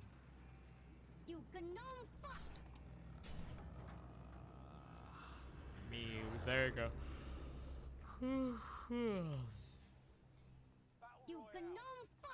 Gas is closing on your position. Suggest you get moving.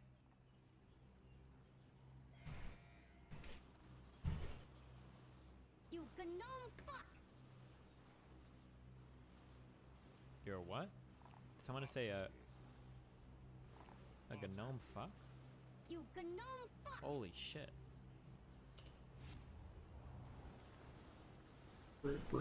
I'll usually stay up after you finish end stream. Depends on what I'm working on. Tonight I'm going to bed right away, so.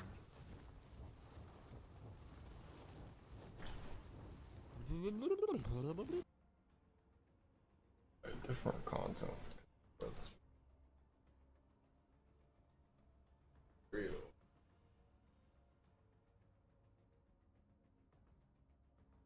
Need to remember to engage 85.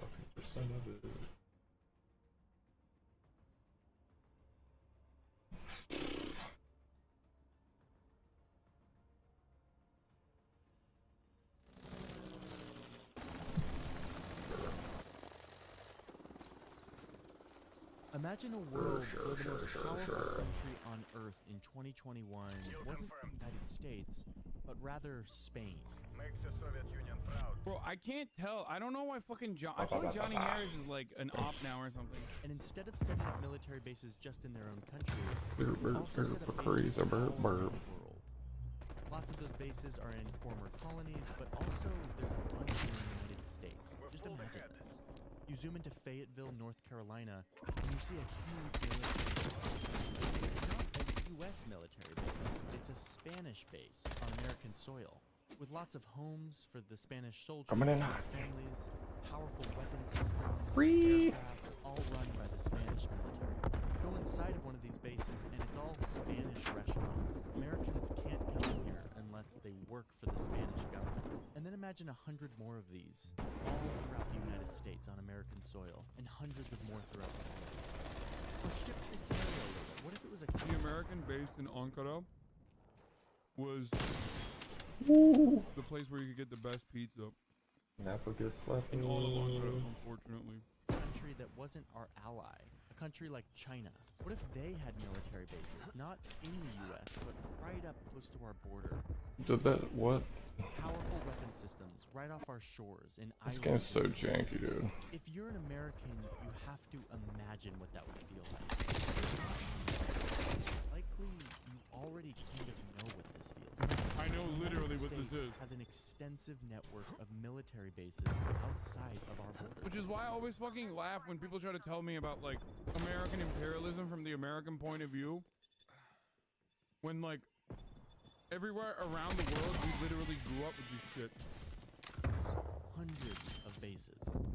I've been fascinated for a very long time about understanding these U.S. foreign bases abroad, but I've never actually taken the time. No party like Scranton party, cause Scranton party eats butts. Let's map every single U.S. military base around the world.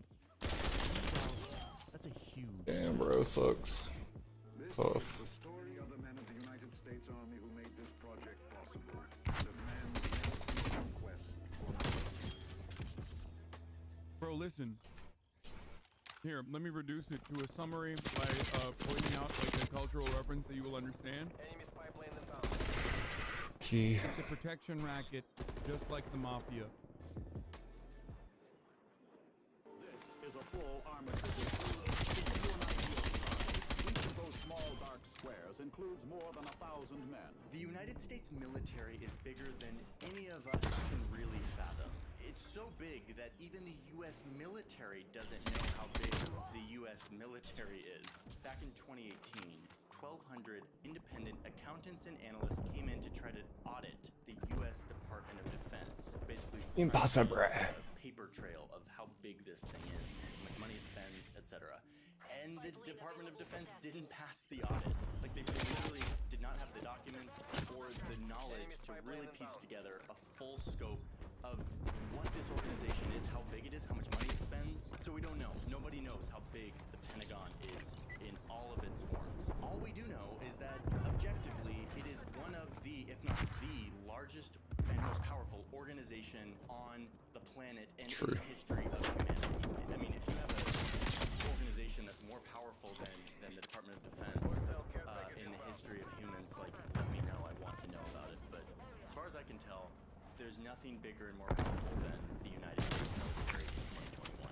And much of the U.S. military is not actually in the U.S., but is actually outside of our borders, all around the world. This post is somewhere in Canada, overlooking a sector of the Iron Curtain.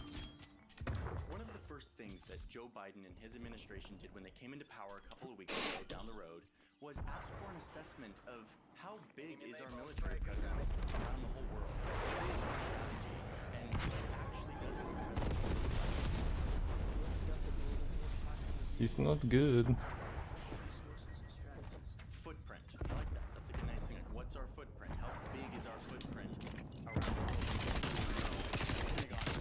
Ever since he did a fucking New York Times piece and then subsequently followed that up with a World Economic Forum sponsored video on like super capitalism or whatever the fuck it's called, ethical capitalism, capitalism and shit, I don't really trust him as much anymore, which kind of sucks.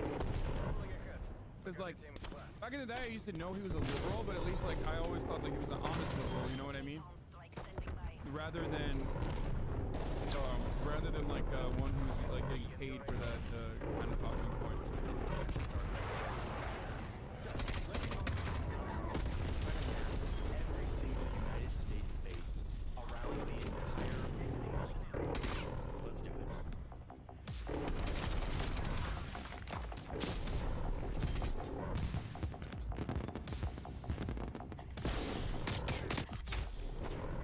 It wasn't too long ago when I used to think that having military bases in other countries was totally normal. Like, doesn't every country have That's military kind of bases insane. in other countries? This was sort of reinforced to me when I was in college. I did an internship at NATO, with the headquarters of NATO, which was in Brussels. To get this job, I had to get secret security clearance from the US government in order to enter the military base, which was NATO. This was really cool because there was always like people coming through NATO that I got to meet, like my diplomacy hero Madeleine Albright, who used to be the Secretary of State, or this guy. What? The fuck? Did you just say my diplomacy hero Madeleine Albright, who once literally brushed off the casualties as a consequence of American sanctions on Iraq, the 500,000 kids that fucking died as a consequence of sanctions, as you know, just regular collateral damage as the cost of doing business. For the last 37 years. Good old Joe. Hey Joe, had no idea you'd be president someday. Anyway, the big benefit of having this secret security clearance is that I could go into any military base anywhere. And so on Saturdays, I would drive an hour from Brussels to a little village in the Belgian countryside where a military base had been sort of plopped down in the middle of the Belgian countryside, in between like stone walls and quaint streets and sheep and farming plots. Yeah, it's a little blurry in this map because it's, you know, a military base and sometimes they blur the satellite imagery. Nothing I can do about it, sorry. And as soon as I entered into the base, went through all the security and I was in the base, I felt like I had left Belgium and was suddenly entering suburban America. Welcome to the United States. There was a Taco Bell and movie theaters with American movies and all sorts of shops and like yoga studios and like a grocery store that had all of the products that I was very used to, all at the same price as I could get them in the United States. If you don't live in America, but you're familiar with American brands and shit though, that's just pretty dope. I'm just saying, as like if you want a foreigner's point of view on it, it is pretty fucking tight. Even though they had been flown across the Thank Atlantic you, Mom.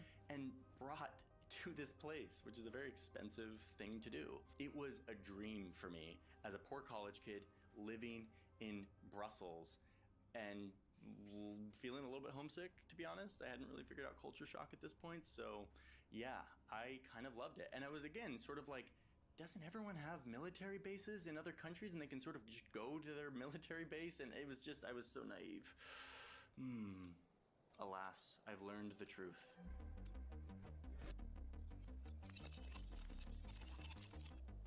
Luckily, I was able to talk to somebody who literally wrote the book on U.S. military bases abroad. Most U.S. bases abroad look like not so small U.S. towns. Over the years, David has been researching and compiling a database of all the U.S. bases around the world. The result is a very detailed audit that hasn't really ever been done to this degree. In fact, a few years ago, the Pentagon's own research arm, the RAND Corp, was doing research on military bases abroad. And instead of using the Pentagon's list of U.S. military bases abroad, these guys used David's list. Like, he was like a professor, like a psychologist. He's not like a DOD. And yet they're like, this list that he made is actually more authoritative than like Because it's probably more fucking legit. Sort of honored, but it's not a good sign if the Pentagon research arm is using my list and not the Pentagon's own list. So Poor college kid with a security clearance working in Brussels is normal. You get a security clearance if you're fucking working for NATO. Like, it doesn't. That's not like a. It's not as big as a flex as he made it seem like. it's not like an implication that he is a fucking CIA or some shit, like the way that you're trying to present it. Target drop. I got a hold of David's list and started wrestling with the data and finding a way to display it on the map and to get every single base to show somehow. After a few weeks of doing this, I finally have a map. And that map looks like this.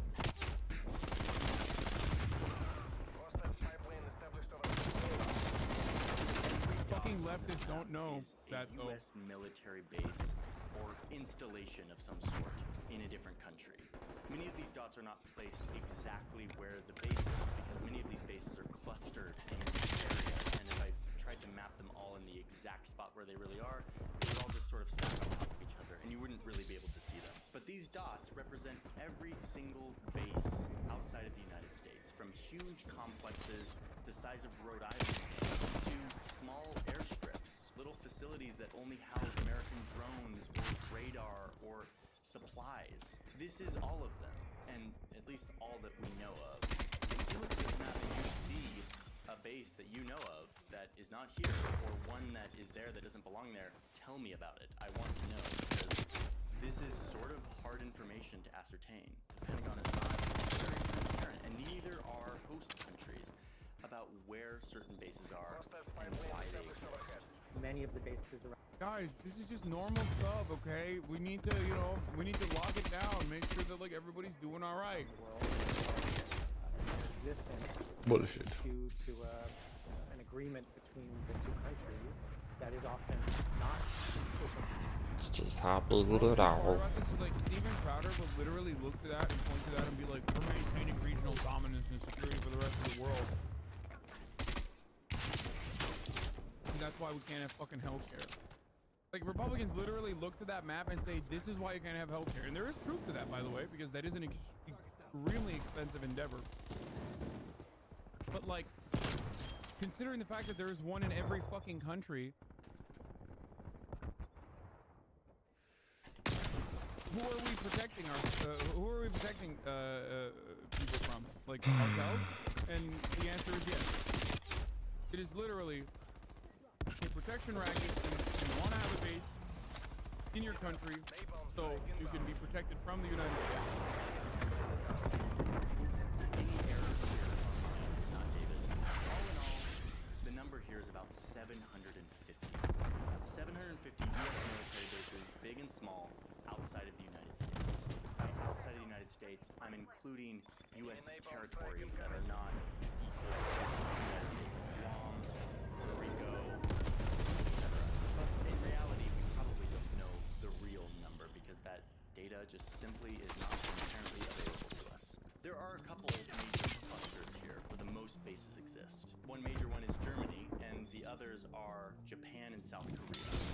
These are basically holdovers from World War II and the subsequent Korean War, when the U.S., who won the war, came in and occupied these countries in order to set up a new government, write a new constitution, and post-war transfer to a new government. But what's most interesting to me aren't these clusters that came about in World War II, but instead the far-flung, sort of unexpected or little-known places that the U.S. military has a little footprint. I straight up can't decide if this is a 2-shot burst or a 3-shot burst. Okay, I think it's 3. Its presence there. These are usually small installations that hold maybe a few soldiers or mainly private citizens who are government contractors. And they usually house things like drones or radar or weapon systems. You also have this cluster of dots deep in the Indian Ocean, which is the island of Diego Garcia, which I've talked about at length, about the U.S. military's role in displacing hundreds of people to set up a base there. Some of these dots are just airstrips, a runway in the middle of nowhere. And these runways usually belong to the host country, and the U.S. just rents them for a period of time. Like this facility in the middle of the desert in Oman. Places like this exist to hold supplies in case a war breaks out. So the U.S. maintains these stockpiles of war supplies all around the globe so that they can strike at any point without having to ramp up a war economy at home. It takes away a lot of the friction from going to war. It made it easier for the U.S. military to offensive war. to launch because the U.S. has maintained a huge infrastructure of bases. Some of these dots don't represent a place where US soldiers are actually stationed, but instead it represents where money from the Pentagon has gone to influence or build up infrastructure. For example, in Iceland, the US is spending a lot of money, tens of millions of dollars, to upgrade this airport, the airport that we all go through when we're going to Iceland, but doing it for military purposes so that the US can use it, can land there if needed. So next time you land in Iceland on your way to the Blue Lagoon, just know that you're passing by one of these little dots. Boys, we can't have infrastructure in our own country because we're too busy building Icelandic fucking infrastructure, okay? We will need it one day. Sorry, no healthcare for you, American. Your government is too busy building my highways and infrastructure. Oh, I'm sorry. You say America first, well, I say Iceland first. Over here in the Azores, these islands that are owned by Portugal, nearly 2,000 kilometers away from any landmass, there is a group of US military installations mainly used for refueling and weapon storage. Head up here to Greenland and you'll see a little base way up high, the most northern base in the world where 140 Americans live. Kind of looks interesting. I'd love to go there someday. Way out here in the Pacific, you've got loads of remote military bases owned. Uh-oh. The Turks are coming. The Turks are coming. What's going on, Turks? Şu anda Amerika'nın askeri base'lerine bakıyoruz dünyada her yerde. Türkiye'yi de gösterecek belki.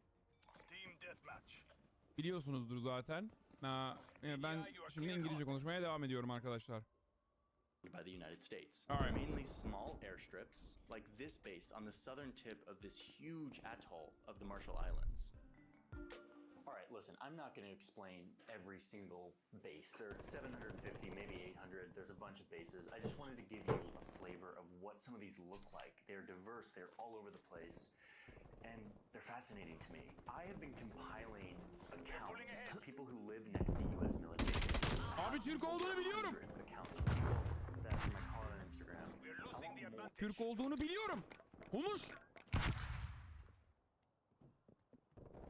want to make an entire video about life next to a base, and that is why I'm calling upon all of you. I'm going to put a link in my description. Oh shit. To, I fucking live near a base, dude. I can talk to Johnny Harris about it. Like I said, in Ankara. I think it was it İncirlik? Anne! Anne! Ankara'daki base neydi? İncirlik miydi?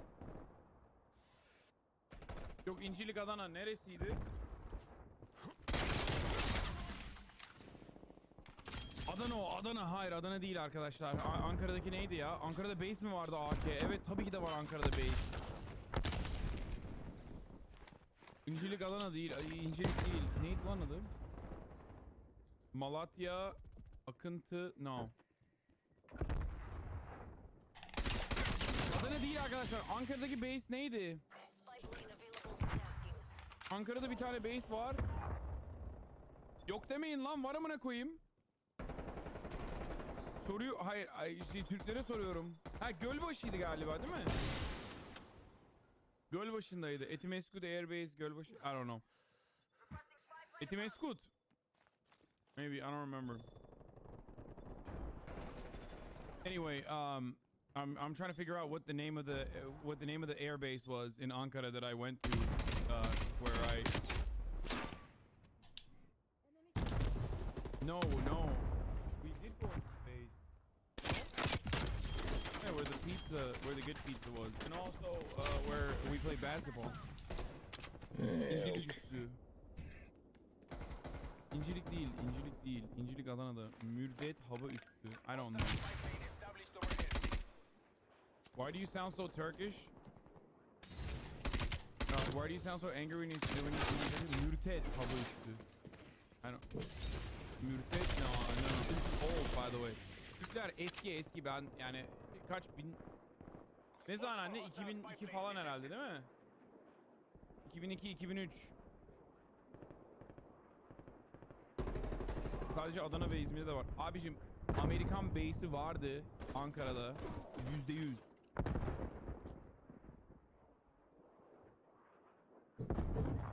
Wait, maybe I'm like leaking some fucking documents that are not supposed to be known or something, because the Turks in the chat are literally bizden iyi mi bileceksin? Ulan amına koyayım, tabii ki de senden iyi bileceğim. Mal mısın? Orada yaşadım lan. Yaşadığım kendi şeyimi anlatıyorum sana Ankara'da. Herif bak, bizden iyi mi bileceksin diyor herif ya. Evet. Oh, fuck demek you, ki dude. senden iyi biliyorum. Gerginlik miydi?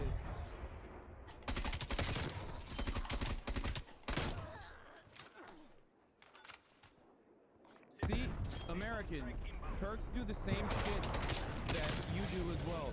There's Turks in the chat right now that are telling me that my experiences from my personal life are wrong.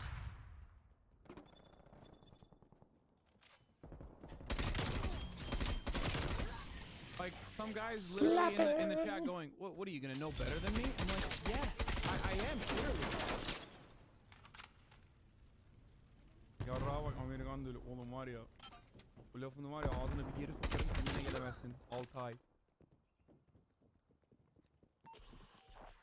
La bebe. Akıllı ol la bebe. Aklını alırım ha. Motherfucker. Biz böyle İngilizce konuşuyoruz diye zannediyorsun ki gavur olduk. Nota üstü Elmeda abi Airbase. Maybe. Okay, I don't remember. Alright, I'm gonna keep going. Like what it's like to live next to U.S. military base. I have it right here. I'm gonna be checking it. You can fill out this form, and then I will get your response. Jardine, thank you for the raid, by the way. And I will use that to construct an understanding of what life is like next to a U.S. military base. About this too. He's done a bunch of research, done a bunch of interviews, and I want to keep talking about this. So, if you don't live next to a military base, I want to hear from you, like, what are your thoughts about this? Whether you're an American or not an American, like, does this seem right? Does this seem like the right choice, the right thing for our taxpayer money to be going towards? No. I'm still making up my mind on a lot of this stuff, and I want to start a discussion. My goal in this video was to just map it, was to just look at it, and I've finally done that. By the way, there's a version of this map on my Patreon for patrons who sign up for the map. Motherfucker's like, hey, you want some government secrets? Sign up for my Patreon. So I will be in the comments more than usual for this video. I want to hear from you. Before you go, I want Oh, good. I got the chopper. Let's go. Yeah, yeah. I didn't go out into the desert and the ocean to film for this video. I got a lot of Storyblocks, who's the sponsor of today's video.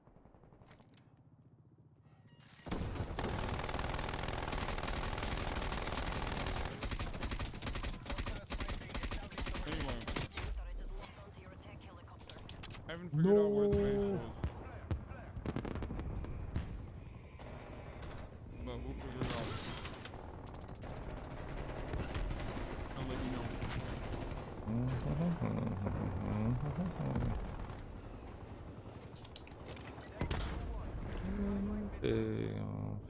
Okay, there's one more video I want to watch before I finish.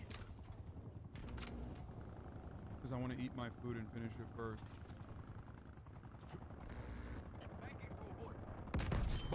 Balgat. Artık yok mu, çok eskiymiş. Balgat, yes, that's the one. That's what my mom just said, yeah. So the base that I went to when I was younger, this is like post 9/11 world, obviously. I mean, there was definitely a fucking military base there. It doesn't exist anymore. That military base no longer exists, which is why half the fucking Turks in the chat are like, dude, what are you talking about? That doesn't exist. Shoot him in the butt.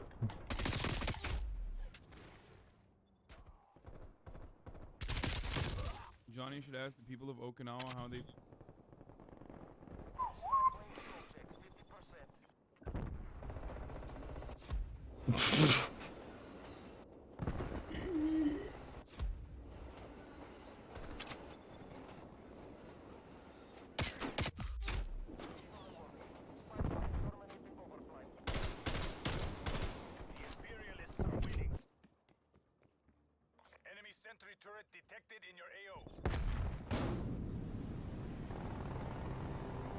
Cinnamon sauce is always good.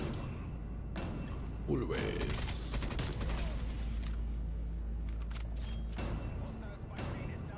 Dondero ducko. It was a darko and stormy night.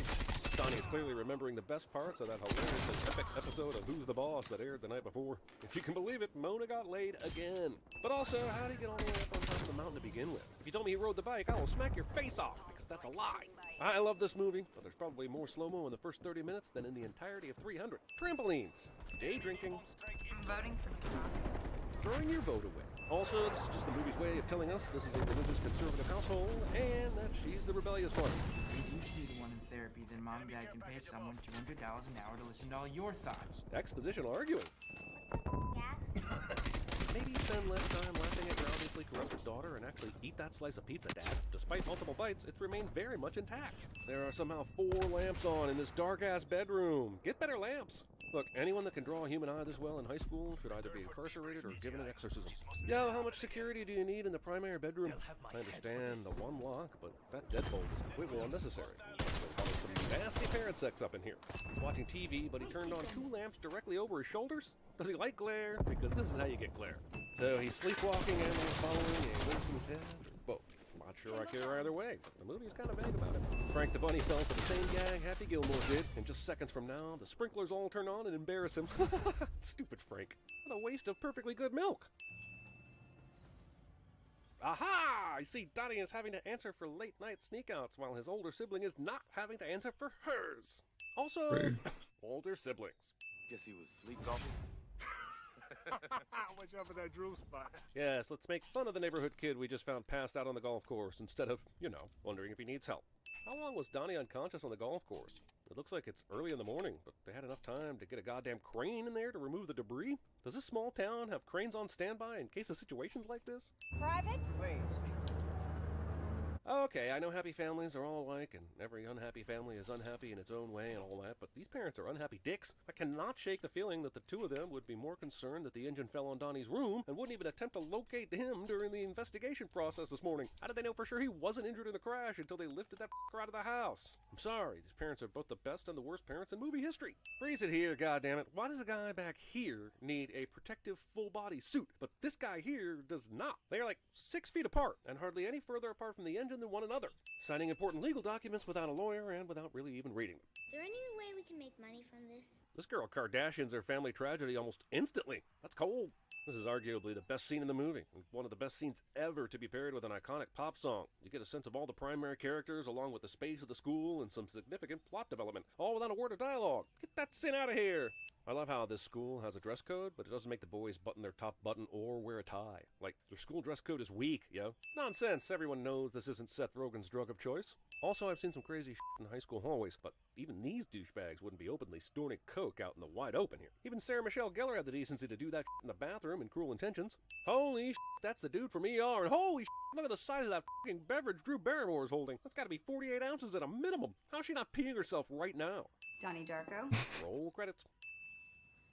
may we help you? Why do the new students always have to come in during the middle of f***ing class in movies? It's not like Gretchen just got here. We saw her at her locker getting ready during the preschool montage. I know they put her in the wrong English class initially, but why did it have to take her so long to find the right one? They're already elbow deep into Graham Greene's short story.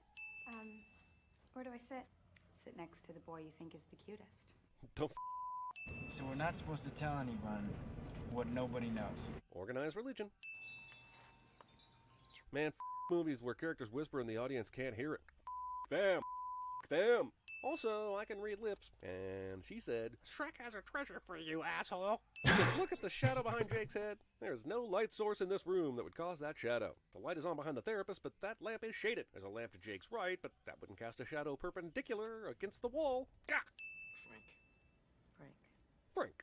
2 years, I thought it was normal for a 10-year-old to wet the bed. Wait, how long has this kid been 10 years old? Also, is there any reason she had to drag said bedwetting 10-year-old on TV with her? There's a whole other movie where this kid grows up and sets fire to the entire town. Also, let's talk about the perverse haphazard stacking of the spare chairs and desks along the back wall here. It's madness! Dang, the Darkos are already back in the house. The construction crew already fixed enough damage that they could move back in within a few days? Holy when has that ever happened in the history of house contracting? I know a guy that had some storm damage to his place, and he's been staying at his in-laws for almost a full goddamn year. Breaking and entering. Who enforces the laws with time-traveling rabbits? Is it Jean-Claude Van Damme? I hope it's Jean-Claude Van Damme. Hey, Porky Pig. I hope you get molested. Saying this to any person for any reason. Littering. Sexual harassment in broad daylight. Not looking both ways before crossing the street. Surely this is a habit that won't come back to bite Gretchen at any point later in the movie. Damn, Doc. You don't think you should have pulled the chute before Donnie had already undone his pants? This got way too far. They are having students write during school on a chalkboard without parents or lawyers present to try and determine who spray painted "They Made Me Do It" on the front sidewalk. I've seen smarter police work on Reno 911. Like this cute little blonde that'll get down and dirty with the guys. Like Smurfette does. Smurfette doesn't. This is the most Tarantino-esque dialogue Tarantino never wrote. Miss Farmer. Such a bitch. And she conveniently shows up at this very moment, because we can't have the rando landscaper from the outskirts of town almost hit Roberta. It's gotta be someone we know.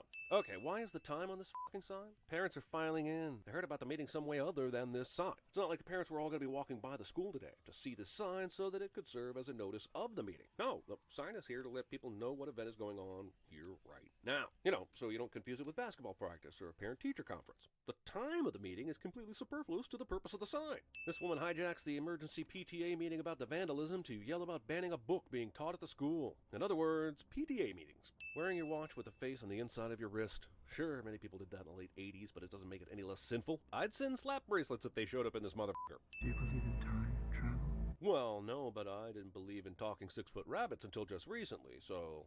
So now let us begin lifeline exercise number 1. Discount Dave Ramsey. You can't just lump things into two categories. Things aren't that simple. He's not wrong about the binary designation, but the line between fear and love is continuous, not discrete. So, all the other emotions could Damn, fall we're not somewhere in halfway. between the 2 points. At least I think that's what Inside Out taught me. She marks a clear X on the timeline between love and fear, but when Donnie gets up next, there is merely a slash and no X at all. We suspended him from after school. Holy 6 months? But just the Yeah, after that school should've activities? played That's both fucking way too dirty harsh and way too boy. lenient of a punishment. Eavesdropping. Clearly Noah Wiley learned everything he knows about the bobbing of his head incessantly on the set of the Clooney. Oh, look out! Looks like Mom has pulled a surprise local book about time travel by a former teacher from the closet. They only put this one year's photo on the wall? How did you find so quickly the one photo he needs that appears to have been mounted separately from all the other class photos? This one screenshot from Grandma Death's time travel book explains the entire movie. Yo, movie! Spoilers! Donnie follows his own future prediction rainbow clear penis blog. That's $1. Now he has a gun. Ho, ho, ho. Also, check off Kelly as Joe. And right now there's some fat guy over there staring at us. What the f? You're fine with a fat guy overhearing the entire conversation until Donnie is trying to get personal? Call that asshole out immediately. Even if you were forced to share a 4-person table with only 2 people, why would you sit right next to each other like high school romantic assholes? Also, they're at a place so fancy it has candles and ketchup and mustard squeeze bottles on the table. As someone who was in therapy at Donnie's age, whose parents spoke directly to the therapist about my progress, this scene. Sure, it's legal because Donnie is a minor, but I don't know how you could build trust with a teenager by telling his parents everything he says to you in therapy, goddamn. Richard Kelly borrows some Requiem for a Dream tricks for his first full-length feature. Good morning, you mongrel. How does Cunningham get so much influence over the school and Wrigley the town? Kitty is a believer, some of the Desperate Housewives too, but it doesn't look like any other teacher or the principal is all up Jim's ass. But they not only let Kitty teach his bullshit as official curriculum, they let him take over an entire assembly. Kitty's gonna let me sit Also, here the school whole time. assemblies. Also, I remember exactly 3 high school convocations. One was a Poison cover band, one was a hypnotist, and one was when the new principal created new stupid graduation rules, like must be able to make correct change and must be able to write a check. He had a PhD, too.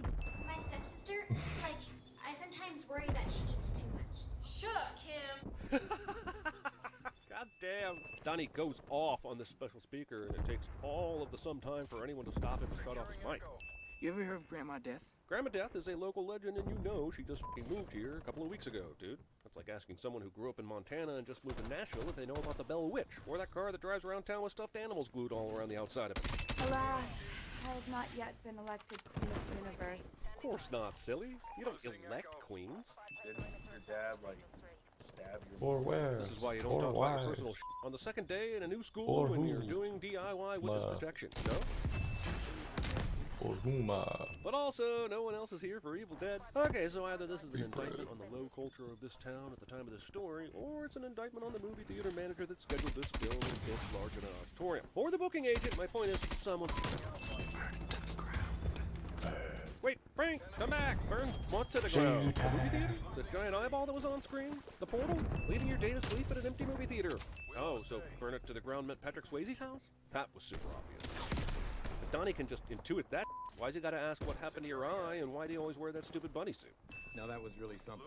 God damn it, now Jim's the MC of the fucking talent show? I don't care how loaded he is or who he's paid off. That job should go to an overachieving high school drama student. I'm just gonna go ahead and send everything about Sparkle Motion. Okay, but she's gonna smell gasoline and smoke on it, right?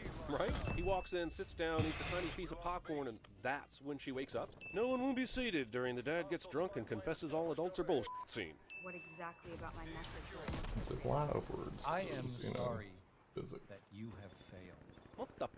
Yes, probably Virginia is a right-to-work state where you can generally fire people without giving cause, but almost no one does this for fear of discrimination or wrongful termination lawsuits.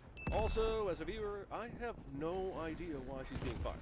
I mean, I just don't see the point in crying over a dead rabbit. The movie goes out of its way to make this the movie she shows in her last week of teaching so that he can go off about not caring about dead rabbits that have nothing to do with the movie she showed. The Deus Ex Machina, the God Machine. It's God from the machine, but thankfully, no employee in the history of movies has ever had more deaths than one trusty cardboard box can't handle after a fire. He grabs her and says, I promise one day things are going to get better for you. Which is my very favorite moment in this entire film. Donnie, a kid that no one thinks cares about anyone, even himself, says the truest, most inspirational words to this overly bullied girl that just f***ing sings, man. One sing off. Hey, if this guy from the FAA is following Donnie, the least he can do is try to f***ing blend in at the party. Also, the only movie I remember where throwing a party while mom and dad are gone worked out was Weird Science, but I don't know because the girl they created was also magic. My point is, it never ends well, kids. Oh, God.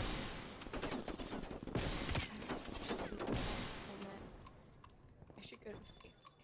Oops! I know teenage hormones are crazy, but Gretchen literally just got evicted from her house because her mom left it in ruins after probably being kidnapped by her ex.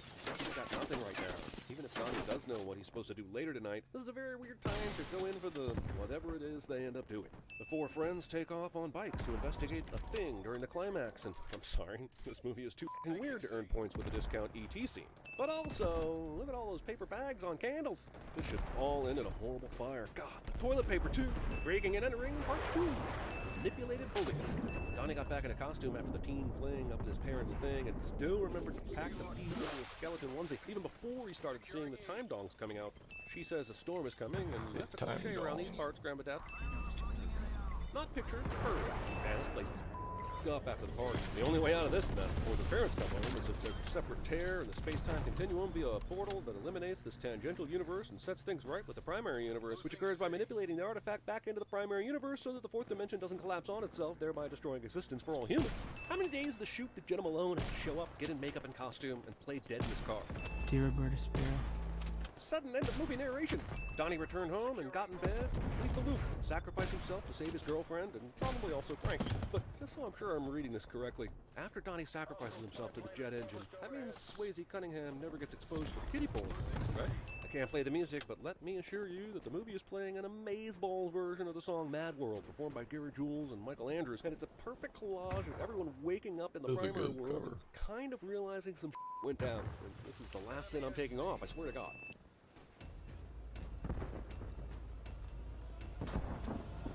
Oh, you think darkness is your ally? This episode is brought to you by Movie, a curated streaming service showing exceptional films from around the globe. It would even scramble a big brain like Donnie's. Check out the big brain on Donnie Darko. Every day, Movie premieres a new film, whether it's a timeless classic, a cult favorite, or an acclaimed masterpiece, a movie you've been dying to see, or one you've never heard of before. There is always something new to discover. Now that was really something. With Movie, each and every film is hand-selected, so you'll never spend more time looking for something great to watch than actually watching something great. And there's much more cinematic goodness. Movies offering more content. Sorry, Marty. Films than ever before. Hundreds of films on that site, along with curated specials and retrospectives that will simply blow your mind. It's like your own personal film festival. Streaming anytime, anywhere. Try Movie for free for 30 days at movie.com/cinemasins. That's MUBI.com/cinemasins for a whole month of great cinema for free. If you're in South America, you could be watching Gotti.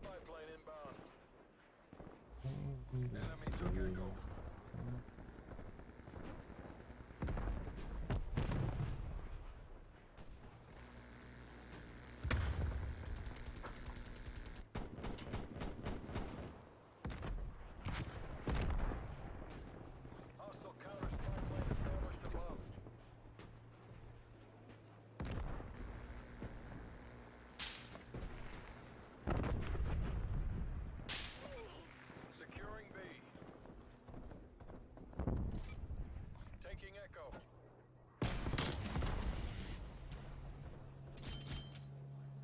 I bet that dude is mad.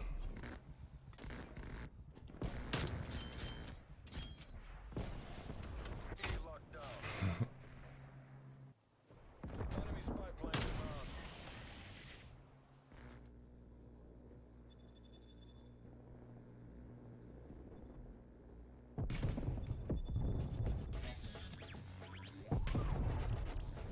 It is so dumb, but it's interesting though. I've been reading in about Dr. Seuss. And apparently, Dr. Seuss himself was embarrassed by some Taking A. Right, which is funny that that never comes up in any of it. Let's who do we got here is here's Kevin McCarthy. They're debating HR1, which is perhaps one of the strongest sort of pro-democracy, if you want to call it that. Anti-corruption in government, opening up voting rights bill that I think has been presented by Democrats in decades, by any party in decades. Here's Kevin McCarthy, knowing who his face is. HR1 rewrites election law and imposes a one-size-fits-all partisan rules from Washington. Under the Constitution, we generally defer to counties to run elections. Democrats want to change that. First, they outlawed Dr. Seuss, and now they want to tell us what to say. People are fucking morons too. First off, did we not hear for the past 3 months nothing but complaints about the voting process in all of these various places around the country? Like all of a sudden now he's coming out and saying that states know how to run. They had 80 lawsuits across the country in localities, in states, because supposedly all of these elections were fraudulent and rigged, and the way that they were doing these things was wrong. Why wouldn't you want the opportunity to say, no, one size fits all? We have a rule. You got to do this when you vote, and you got to do that when you vote. And we lost D. But you see, it's the Democrats who want to make it worse. They want to make it even less states' rights. And the problem is that it's not enough states' rights, even though those counties are wildly incompetent. Like, it's actually a win-win for them, right? Well, because they just changed their mind. Well, no, I mean, either they deregulate voting or just basically rig it so much in favor of white people and Republicans that they get what they want. Or they they lock Democrats out from ever changing it, and it's so inefficient and convoluted and terrible that they can claim voter fraud every other election for the next many decades. That's kind of their MO. I should also say, however, McCarthy's right. I don't think Congress should have outlawed Dr. Seuss. That was wrong. That was wrong. What's next, Sam? Yeah, give your priorities. I mean, Matt was on Twitter yesterday, a little concerned about what's going to happen to the Hardy Boys. I know. I'm terrified that the Secret Tower. Did you read all those? No, I got the box set. I read the first 3 of them. The Hardy Boys, okay, well, that's just because I'm a girl, but I just like Nancy Drew a lot better. Gotta say. I read all the Hardy Boys, but only after reading all of the Encyclopedia Browns. I love Encyclopedia Browns. Are you going to be sad? The fact that they are outlawing Encyclopedia Brown in this COVID relief bill is just absurd. I know. I mean, they keep changing. Why do they want to take all these Dr. Seuss statues off of federal land? They're tearing them down. They're defacing them. I mean, the left. Then they're putting up their Antifa statues. The way they tore down that Speeches statue in Virginia was just completely disrespectful. Very disrespectful. Let's check out Dave Rubin's boss, Glenn Beck. See if Glenn Beck can do this whole Mr. Potato Head, Dr. Seuss thing a little bit better than Dave Rubin, who gotta probably, I don't know, he's gotta practice before he does this stuff. Here is Glenn Beck promoting the loss of freedom in this country. Because Mr. Potato Head is now... They have now banned 6 books from Dr. Seuss. They, whoever they are, have not banned. I mean that private enterprise. The organization that his estate, essentially, that has decided to stop publishing 6 books because the work that they feel that Dr. Seuss has been involved in. One of Mr. Giesel's own family members from a 2017. Dr. Seuss, his pen name. Geisel. Right, Yeah, Geisel. his real name is not Dr. Seuss. And there's a Dr. Seuss museum. It's in Springfield. It's not far, Springfield, Mass. And one of Mr. Giesel's own family members who helped curate an exhibit for the museum said that Mr. Giesel would agree. And that is, there are things that, like, Giesel wrote his stuff during World War II sometimes. And we had a horrible chapter in this country where we sent Japanese people to concentration camps. And there was a lot of racism involved in the way that we would portray Japanese people because of the war. And to understand, for instance, Philip Nell, a children's literature scholar at Kansas State University, said, I think to understand Seuss fully, you need to understand the complexity of his career. You need to understand that he's involved in both anti-racism and racism. And I don't think you get that if you omit the political work.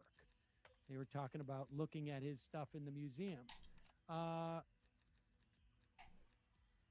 Dr. Seuss owes it to Japanese Americans. This was people who were complaining about to Japanese Americans and the American people to acknowledge the role that his racist political cartoons played so that this atrocity doesn't happen to minority groups again. And one of Giesel's own family members who helped curate an exhibit for the museum said that Mr. Giesel would agree. I think he would find it a legitimate criticism because I remember talking to him about it at least once and him saying things were done a certain way back then, said Ted Owens, great nephew of Mr. Giesel. Characterizations were done and he was a cartoonist and he tended to adopt those. And I know later in his life, he was not proud of those at all. Mr. Giesel suggested this himself decades after the war. This is Dr. Seuss. In a 1976 interview, he said of his PM cartoons, when I look at them now, they're hardly and embarrassedly badly drawn. They're full of snap judgments and that every political cartoonist has to make. So there were cartoons, representations he made that he would have been embarrassed about. It's Geisel, sorry. And so here is Glenn Beck again, talking about banning. Nothing was banned. They just took it off. They stopped publishing it. 6 books from Dr. Seuss. Dr. Seuss, you can no longer print these 6 books. If I ran a zoo, and I think I saw it on Mulberry Street, Beyond Zebra, Scrambled Egg Super, The Cat's Quizzer. Oh, classics. This according to a panel of educators and experts. Who's read those? They are banning... They're not banning. Dr. Seuss books. Cry more, Glenn Beck. Your tears give me sustenance.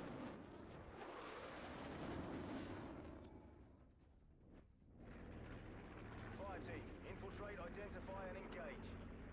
Dirty bombs are online.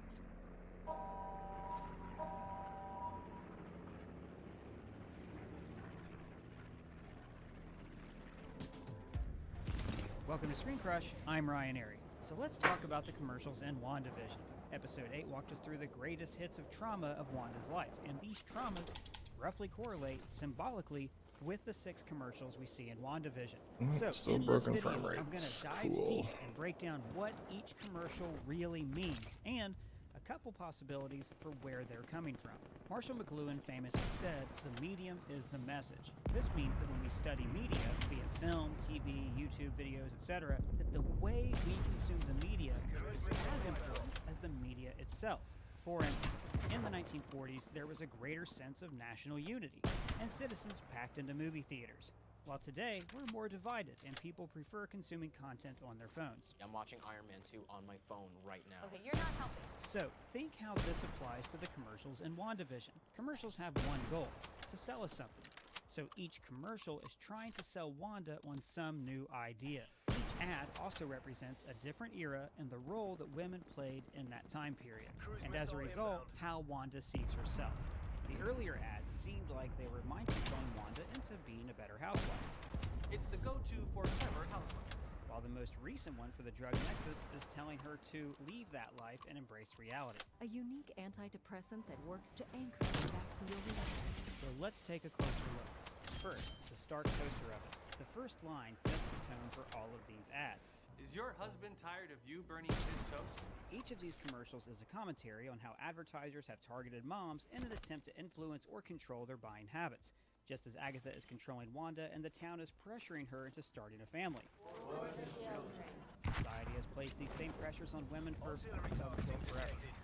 The toaster commercial places the audience and Wanda in a position of subservience to the household. You need a better way to toast the toast for your man. Now, I pointed out before that the toaster also symbolizes division. Toasters are derogatory robots. Is a toaster. That word is racist. I don't like it. Wanda even calls him a toaster in the comics. This line, "Get the taste back into your toast," is a metaphor for adding life to the Vision's corpse. And we now know that this episode takes place shortly after the Vision was brought back to life. Wanda. Welcome home. Episode 8 revealed that the toaster was a metaphor for the shell that nearly killed Wanda and Pietro, the moment that her powers first manifested. Now, because she was watching the Dick Van Dyke Show when the bomb hit, she links this moment to the kind of life portrayed in that show. Like Laura Petrie, her mother had a traditional role in the home. In real life, every commercial has text and subtext. An easy way to understand this is, text is what they're telling us, and subtext is what they're showing us. For instance, in truck commercials, we see big, strong machines driving through mud, hauling lumber, and being overall durable vehicles. So that's the subtext is that the men driving these trucks are strong, durable, and provide for their families. So it makes men want to be like the trucks, and she wants to own the truck. Sometimes the subtext is made obvious to be a joke or just to get our attention. This Carl's Jr. commercial isn't selling hamburgers, it's selling sex. The subtext is that this babe loves burgers, so buy burgers, get the babe. Text and subtext are very important in these WandaVision commercials. The text in the toaster ad is that Wanda can literally make a good home for herself, just as she can literally make a new husband. But their new life is always going to be linked to tragedy. The commercial also subtly signals the advancement of time. There are two clocks, set at different times, implying that time will advance quickly. Time factors heavily into all the commercials, but especially the Trevor watch. Alright, I'm back out of Remember, this. this is I set in gotta the go. 1960s when Wanda and the Vision smash.